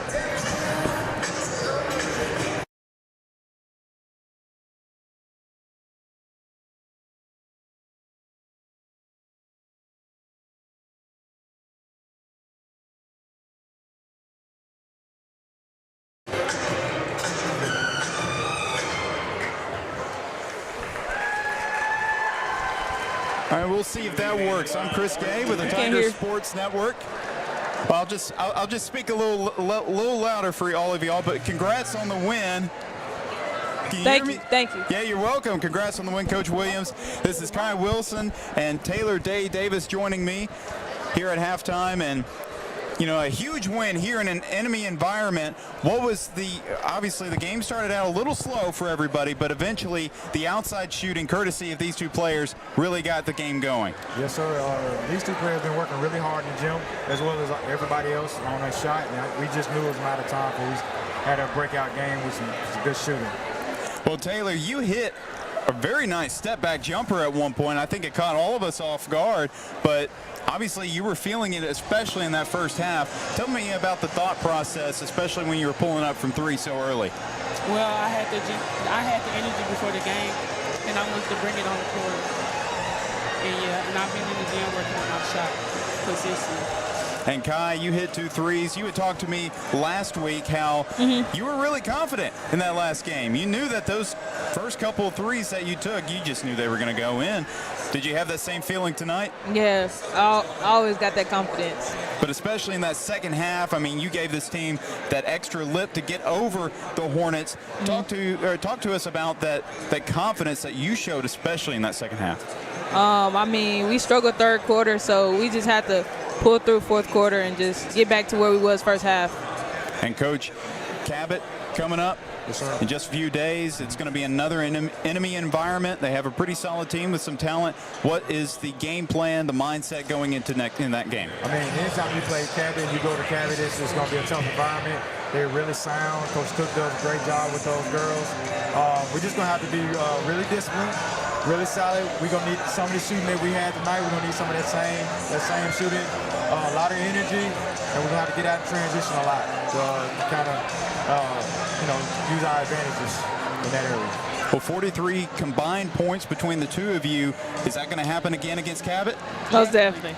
All right, well, thank you all. This is Coach Williams, Kai Wilson, and Taylor Day Davis. Thank you for joining me, and congrats on a big win. Thank you. Thank you. We'll just have the boys' action in just a moment.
And welcome back to the Tiger Sports Network, presented by the Natural State Sports. 31-22 is your score,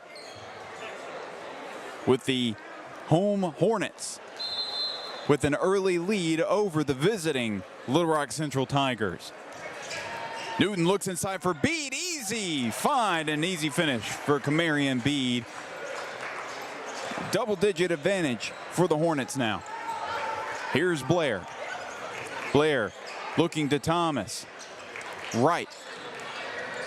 Picked up his dribble, lost it to Bede. It was off of Bede's knee. Goes out of bounds.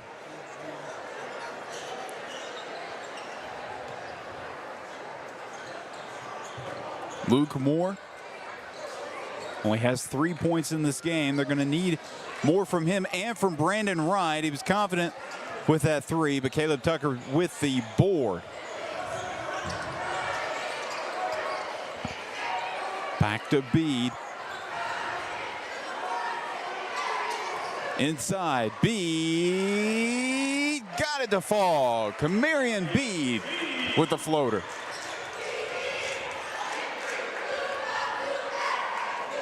Blair looking to throw in. Here's Moore.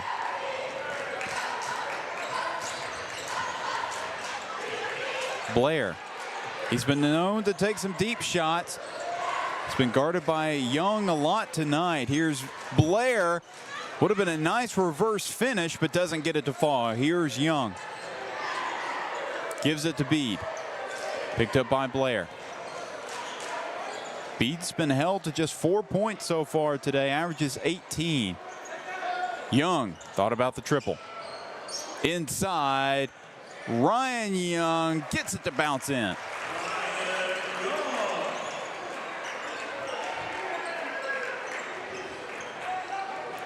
"15-point advantage for the Hornets." Right. Screen from Thomas, driving past the defense and finishes with the left hand. Brandon Wright showing a bit of energy. Something that the Tigers have really lacked so far in this game, especially the last couple of quarters. Wright commits a foul on Bede.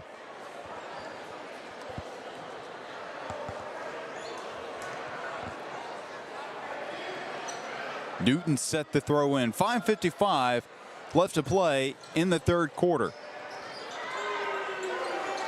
That shot won't go. Offensive rebound. Newton. Blair, I think, had a hand on it. And let's see who they're going to give it to. I think it's going to be Central basketball. Clay Blair going to throw in to Moore. And Will, I was just saying just a moment ago, they really need Luke Moore to start to wake up in this game. I was just about to say that. Only 3 points for Luke Moore as Day-Day Thomas. Thomas drives inside. That's 6 points for the sophomore big man. Yeah, Day-Day Thomas seems a lot more, I want to say, aggressive in this game. He seems like he wants to score. He seems like he wants to crash the boards as much as possible. Bede missed. Tucker offensive board. Young. Doubled, and Wright's going to commit the foul.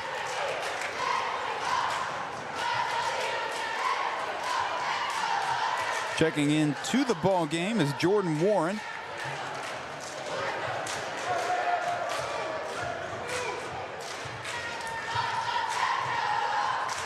Ryan Young checks out.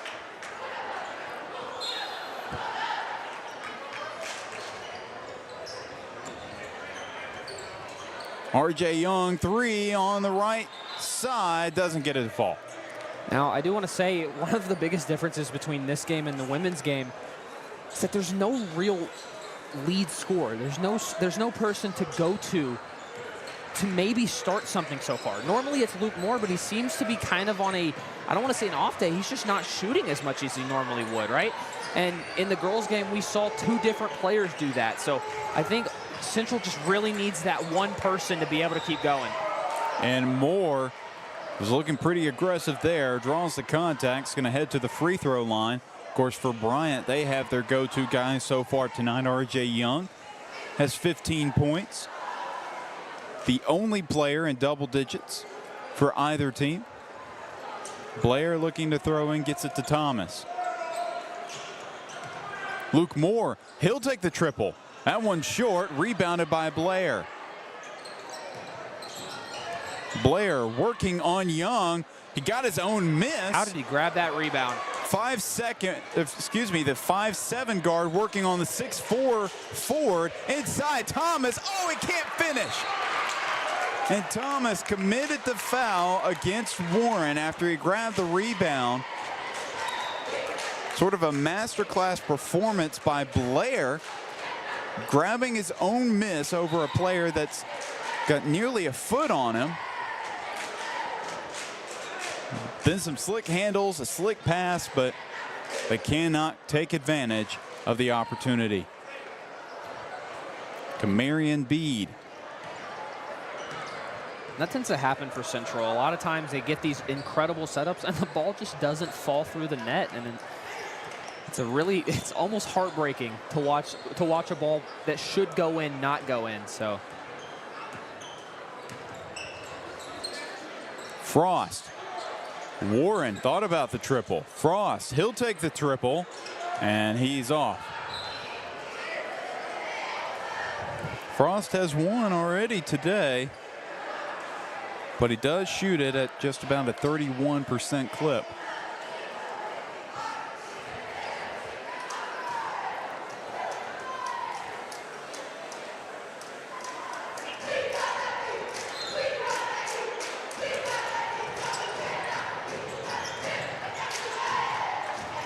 Clay Blair only has 2 points so far today.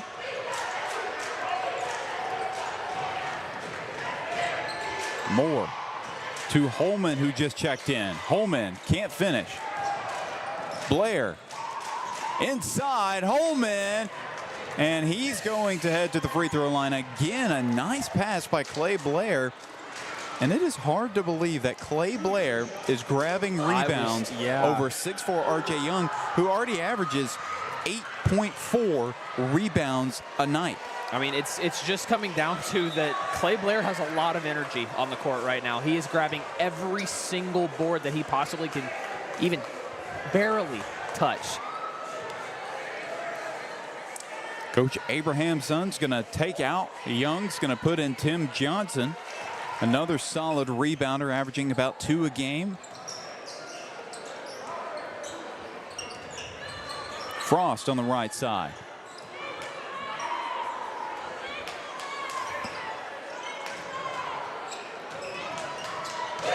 Bede inside, kicks out, corner, three-pointer, gets it to fall. Caleb Tucker.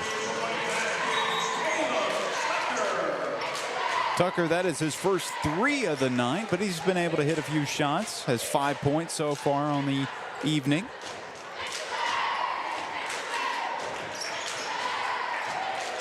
King's going to bring it up.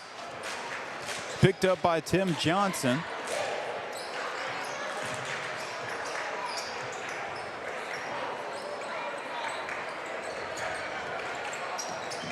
Moore spinning around Frost. King thought about the 3, driving inside, floater. He'll get fouled. He will head to the free throw line for the first time tonight. And it's something that we've talked about off broadcast before, but I really want to see CJ King pull. A lot of times he gets these open threes and these open pull-up jumpers from mid-range, and he doesn't pull them. He wants that driving layup every time, and I think honestly CJ King can easily get some good scoring opportunities if he would just pull up when he's open. He's had some time in the offseason, played well in the AAU circuits. Had 4 points last week against North Little Rock. And has a couple here.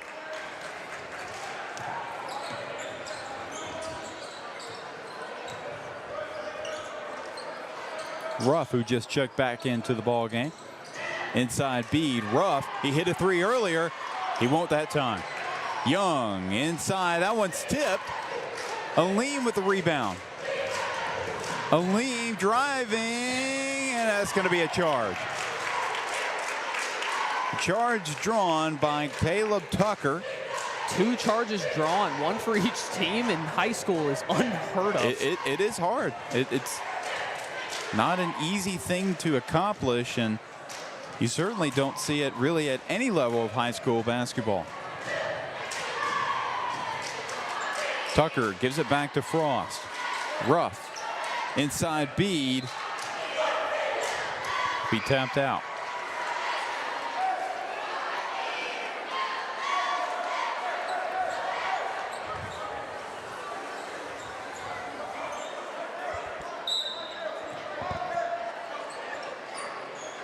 Frost gets it into Tucker.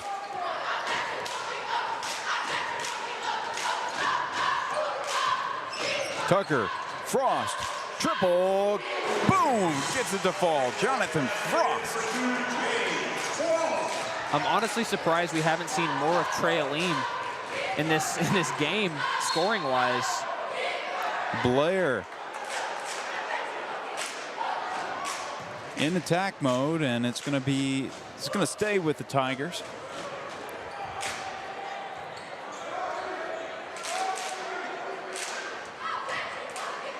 Gets it into Moore. Moore driving against Frost. Got it to fall. Good finish by Luke Moore. And I mean, a 12-point deficit is not the worst thing in the world if you're Central, especially for how this game has kind of shapen out. And that is an air ball for Jay Frost. Much needed turn of possession for the Tigers, especially after that basket by Luke Moore.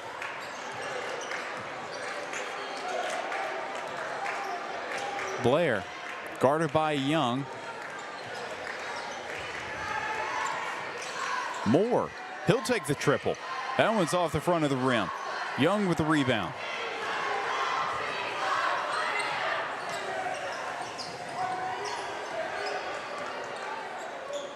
Ruff, oh, he's going to take a deep triple and nails it. Spencer Ruff came into this game only hitting 25% of his threes. He's got a couple. And it was a deep 3 that time as well. Alim. Moore driving. Moore finishing and 1. Luke Moore maneuvering his way inside. Gets it to fall. And we're hitting that point in the game where Luke Moore trying to take over as soon as possible. And so far, it's kind of working. Is up to 7 points.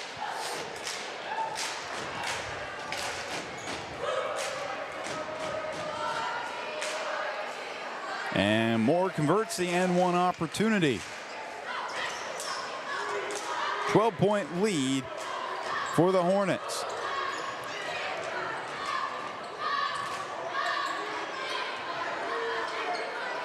Frost picked up by King.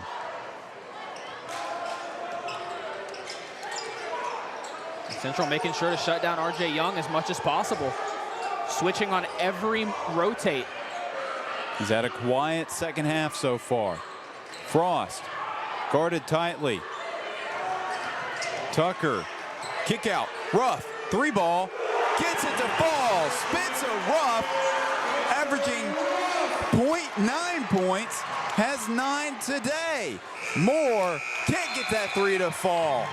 And the Hornets are going to head into the 4th quarter with a 15-point lead over your Central Tigers. We'll be back in just 1 moment for 4th quarter basketball.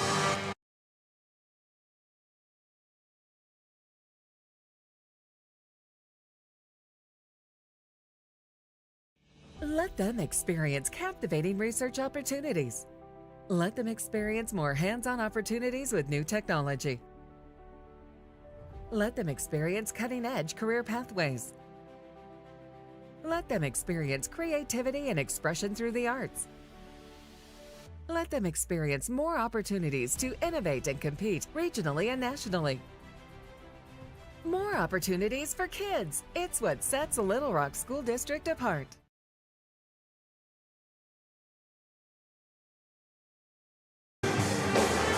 And welcome to the fourth quarter of tonight's matchup between your Central Tigers and the Bryant Hornets. 49-34 in favor of Bryant is the score. This has to be a perfect quarter for Central. It does. Nobody in double digits for Central, so who do you go to? Is it still Luke Moore? I mean, he is the leading scorer. I think it has to be Luke Moore. He's starting to find his rhythm a little bit. Got an and one towards the end of that third quarter. I think you have to keep feeding him. Blair getting around Young, looking inside. It's Thomas. Can't finish the reverse over Newton. He was a little deeper into the paint than I think he thought he was. Young has it stripped by Moore. Moore. Kick out. Blair. Pump fake. Three ball. Short. Blair grabbed his own miss for just a second, but was out of bounds. I still thought that Luke Moore probably should have gone up for the layup on that drive. Yeah, absolutely. I think he's passing up a little too many. I mean, it wasn't fully open, but I think he's passing up a little too many shots. He needs to kind of find his rhythm and try and get his team back in on really on his own.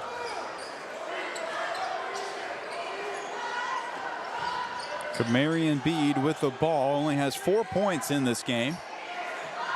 Gets it into Young. Young out to Tucker. Off the top of the backboard, and Bede. Second chance opportunity, gets it to fall. I believe Central really thought that the play was dead with it hitting the top of the backboard. It should have been. Aleem, and is that going to be a travel? Yes, it will be. So everything working against the Tigers so far tonight. 51-34 is your score now. Yeah, I honestly think Central thought that ball should have gone out and just gave up on the play immediately as it just touched the backboard. You play till the whistle. Absolutely. That is exactly what you do. Bede driving.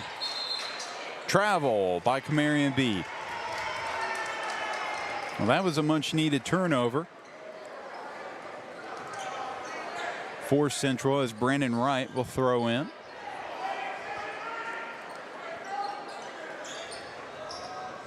And if it's not Luke Moore, I think it needs to be Brandon Wright. Those two need to be your main exports of points. He's actually the leading scorer for Central with 9. And not sure who that was going to, but just like that, Central turns it over.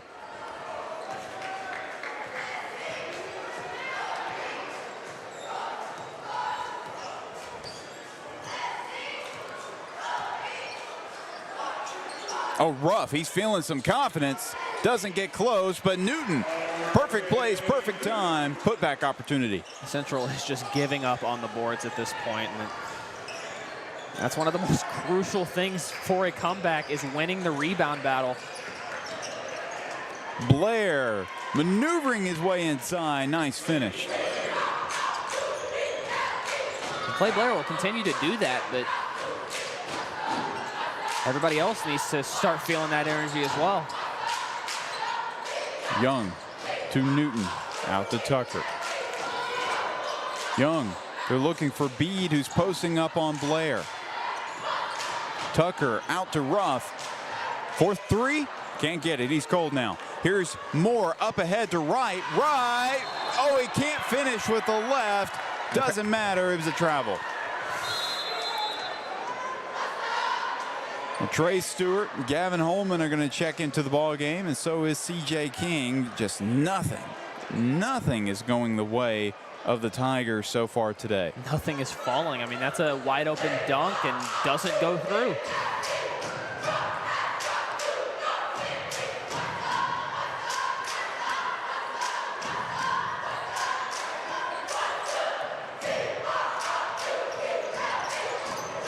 Newton into Bede, working on Stewart.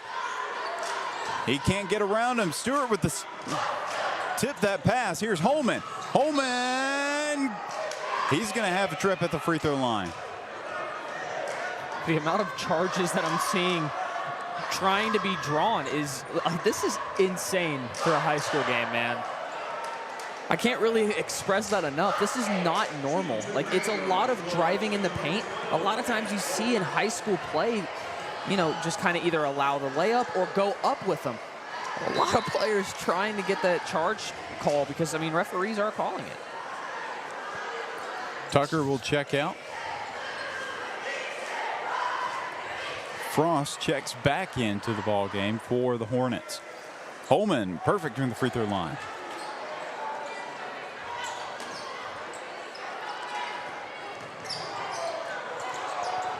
Ruff gets it up ahead to Bede. And Bryant cannot convert the alley-oop. It was Bede looking for R.J. Young. And R.J. Young, who's really been quiet now in the fourth quarter and a little bit towards the end of the third quarter, but the season he's been having has been incredible. Just a junior, but has improved his points per game by 11 this season, up from, well, 11 points last year, now up to 22 this season. He's just had an incredible season, averaging 2 more rebounds than he did last year, 1 more assist. I mean, he's the team leader in points, rebounds, offensive rebounds, steals, and blocks. He's just had an incredible junior season, and he has been really the catalyst as Moore gets the and one. And I think Luke Moore is starting to understand that it's a little bit desperation here. The last 4.5 minutes, you're down by 25 right now. Starting to feel a little desperate. Yeah, but it needs... Oh, 15. Yeah, wow. I was way off. Wow. You weren't a math major either. I wasn't a math major either. Yeah, that was... Where did I get the number 25? Ruff to Frost. Ruff. Looking inside, gets it to Young. Bede, Euros, can't finish.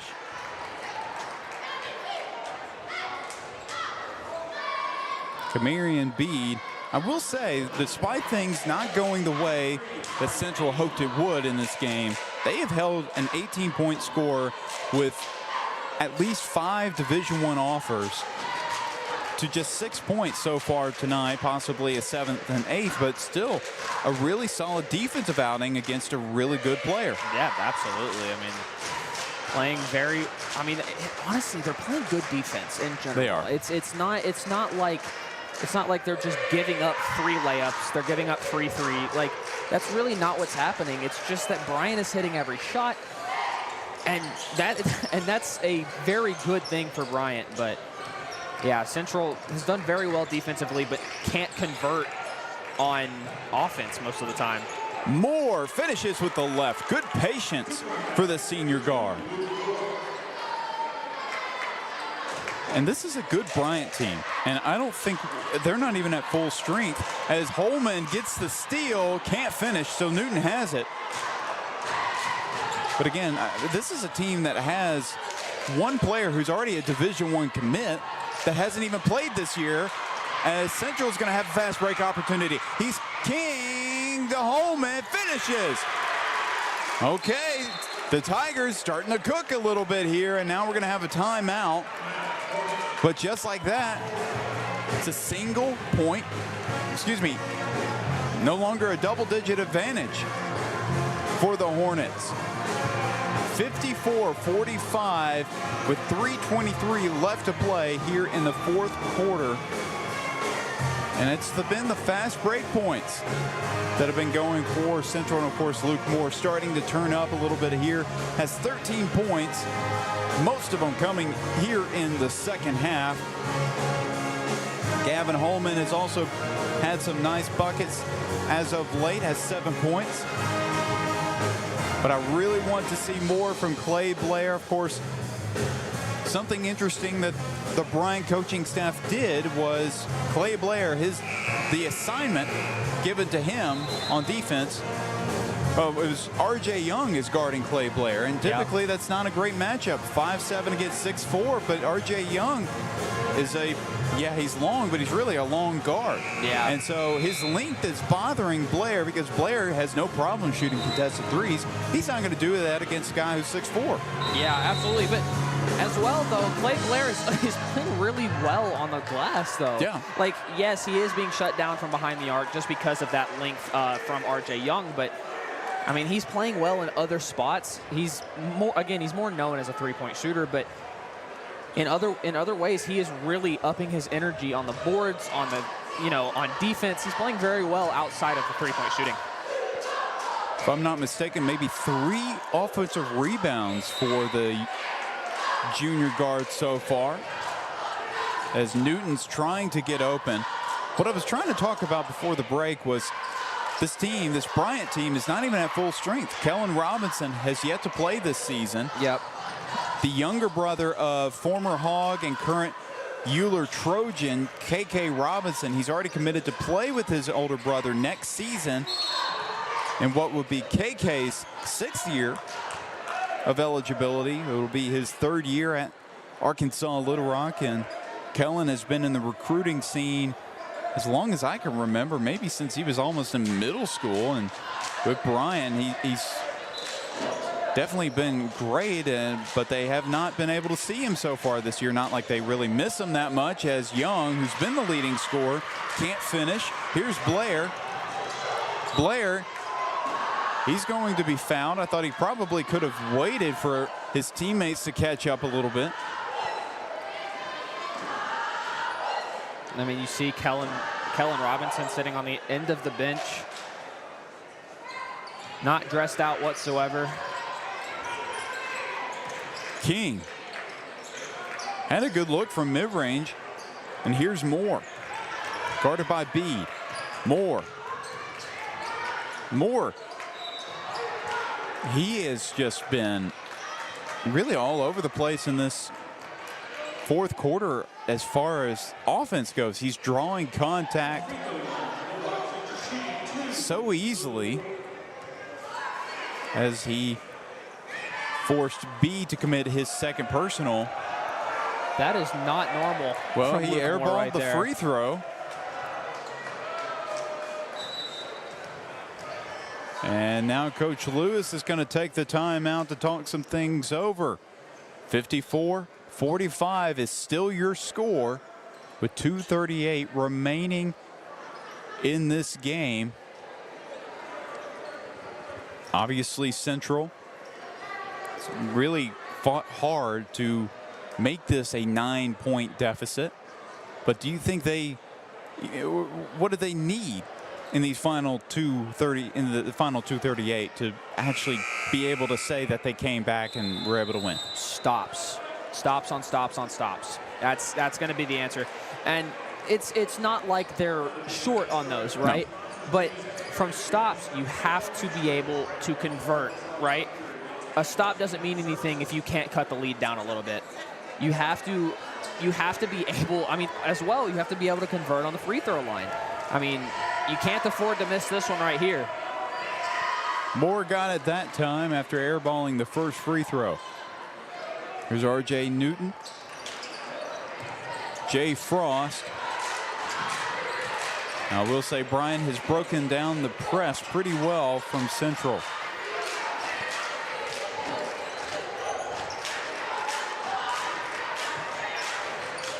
Bede going baseline. Newton back to Bede.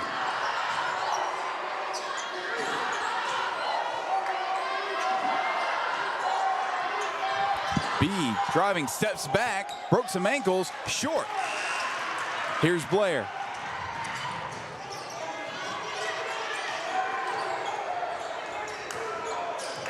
Moore driving, finishing. Luke Moore has this game to a 6-point Hornet lead. And I think a lot of this comeback is helping because Central has been locking down that man right there. Not until then. 17 points now for R.J. Young, and he will have a chance for one more.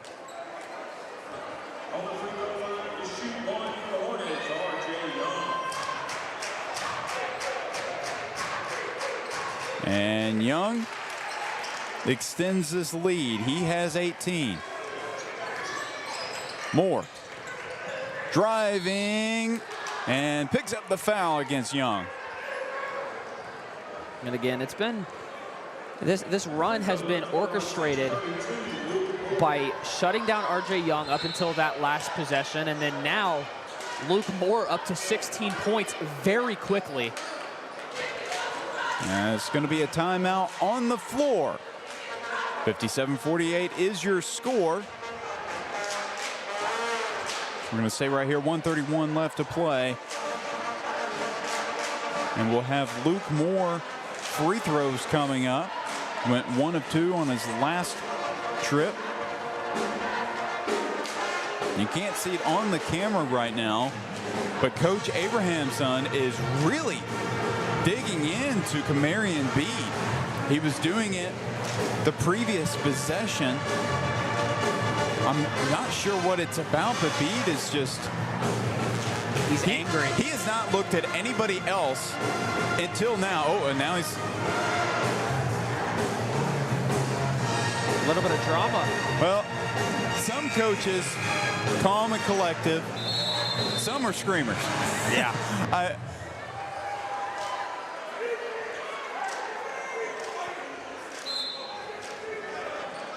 I believe what I heard from Abrahamson is... Called another timeout as well. Oh, he did call another timeout, so we're going to have an extended break, but really we've just been watching the Hornet huddle this whole time.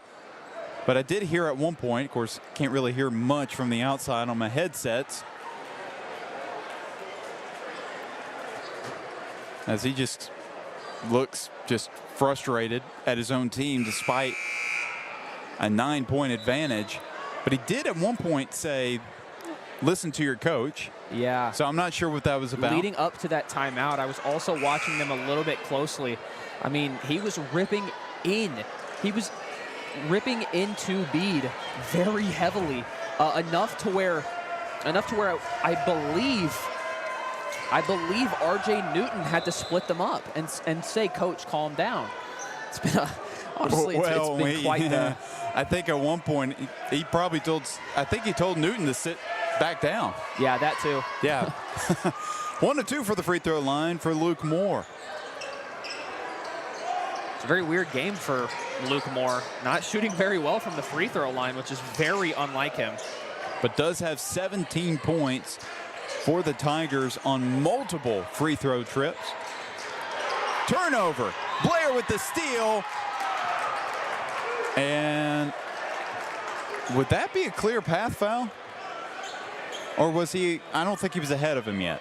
Even though there was a man ahead of him. I'm still going to get free throws anyway.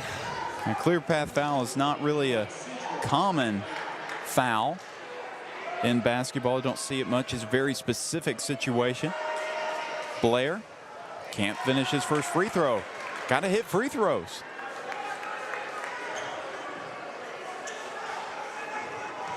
Do you wonder if either for Coach Lewis or Coach Williams, for every missed free throw they have to run a lap or do 10 push-ups or something? Because I don't know. In my brief period in the AAU circuit for the Arkansas Thunder, we had a game where I think our team missed 16 free throws. It was not a pretty game. But for all 16, I think that's how many laps we had to run as Luke Moore gets the steal. Moore up ahead to right. He finishes. And Bryant is having some lapses in judgment. A lot of turnovers. Blair. Jump ball. It's going to stay with the Hornets. Why is it staying with the Hornets? That was a jump ball. I don't understand. 5-point ball game as Coach Abrahamson's going to take the timeout. This is suddenly a 5-point game. A lot of it has to do with the work that Luke Moore has done. I know he did not score on the last opportunity, but he did throw a nice lob to Brandon Wright, who's definitely an incredible athlete. So you just get it up to him and he will finish. And I will notice also there's a couple UCA scouts in the crowd here. And there's multiple players from both sides being recruited by the two schools. Of course, UCA offered Kamarian Bede as one of his 5 Division I offers, and UCA also offered Luke Moore. Newton throws in. Here's Young. Back to Newton. Central's going to ramp up the press here. And that's a 10-second violation. Turnover, Tiger basketball. 34 seconds left to play. 5-point deficit. Coach Lewis wisely will take a timeout here. He has one more after this. But Will, of everything that's gone wrong for the Tigers, the times that they haven't been getting the calls, that, you know, shots haven't been falling, free throws certainly haven't been falling, everything's been falling for Bryant. Now suddenly, Central is back into the ballgame. And it's Bryant has barely had any shots put up in the past couple minutes, and it's been mostly turnovers that Central has able to be converted on, right? And it feels like Bryant is slowly starting to kind of devolve. They were playing incredibly the first 3 quarters, and now suddenly, with under a minute to go, under 40 seconds to go at that, suddenly they're turning the ball over every single possession. Central is converting on them. They have to score here, or this game is not going to go in their favor.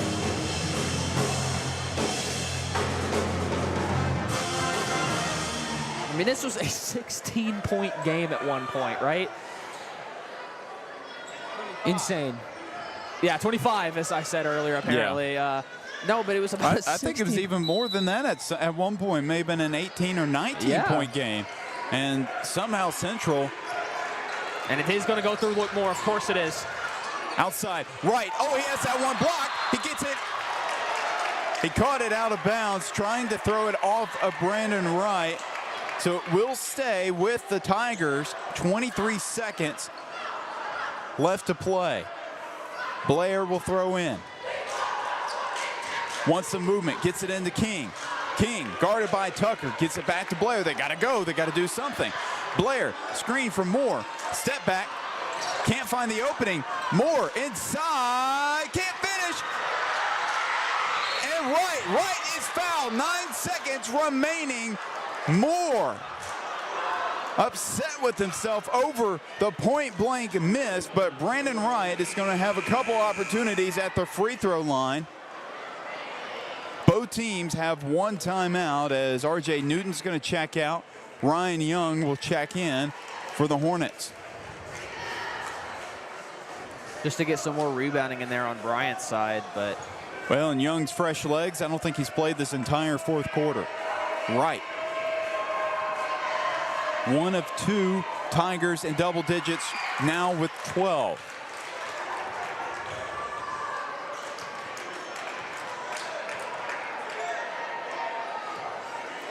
Four-point ball game.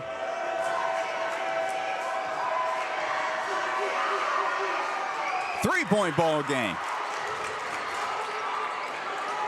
Frost will throw in. He's trying to get it in. He's going to call the timeout. That was their final timeout called. Great defense by Central, preventing the Hornets from throwing in. That is something they have done well in this fourth quarter, especially the second half of the fourth quarter, as they have played some great defense. They're forcing turnovers, and of course their press is now working. Yeah, and what are the chances, right? I talked a little bit about it just a few minutes ago. Bryant is having a lot of lapses in judgment, a lot of turnovers that can be very easily avoided, right? We had an 8-second violation just a couple minutes ago, right? That's not normal, no. Right? What are the chances that on the sideline drama, what are the chances that is getting at the mental of just some of these players?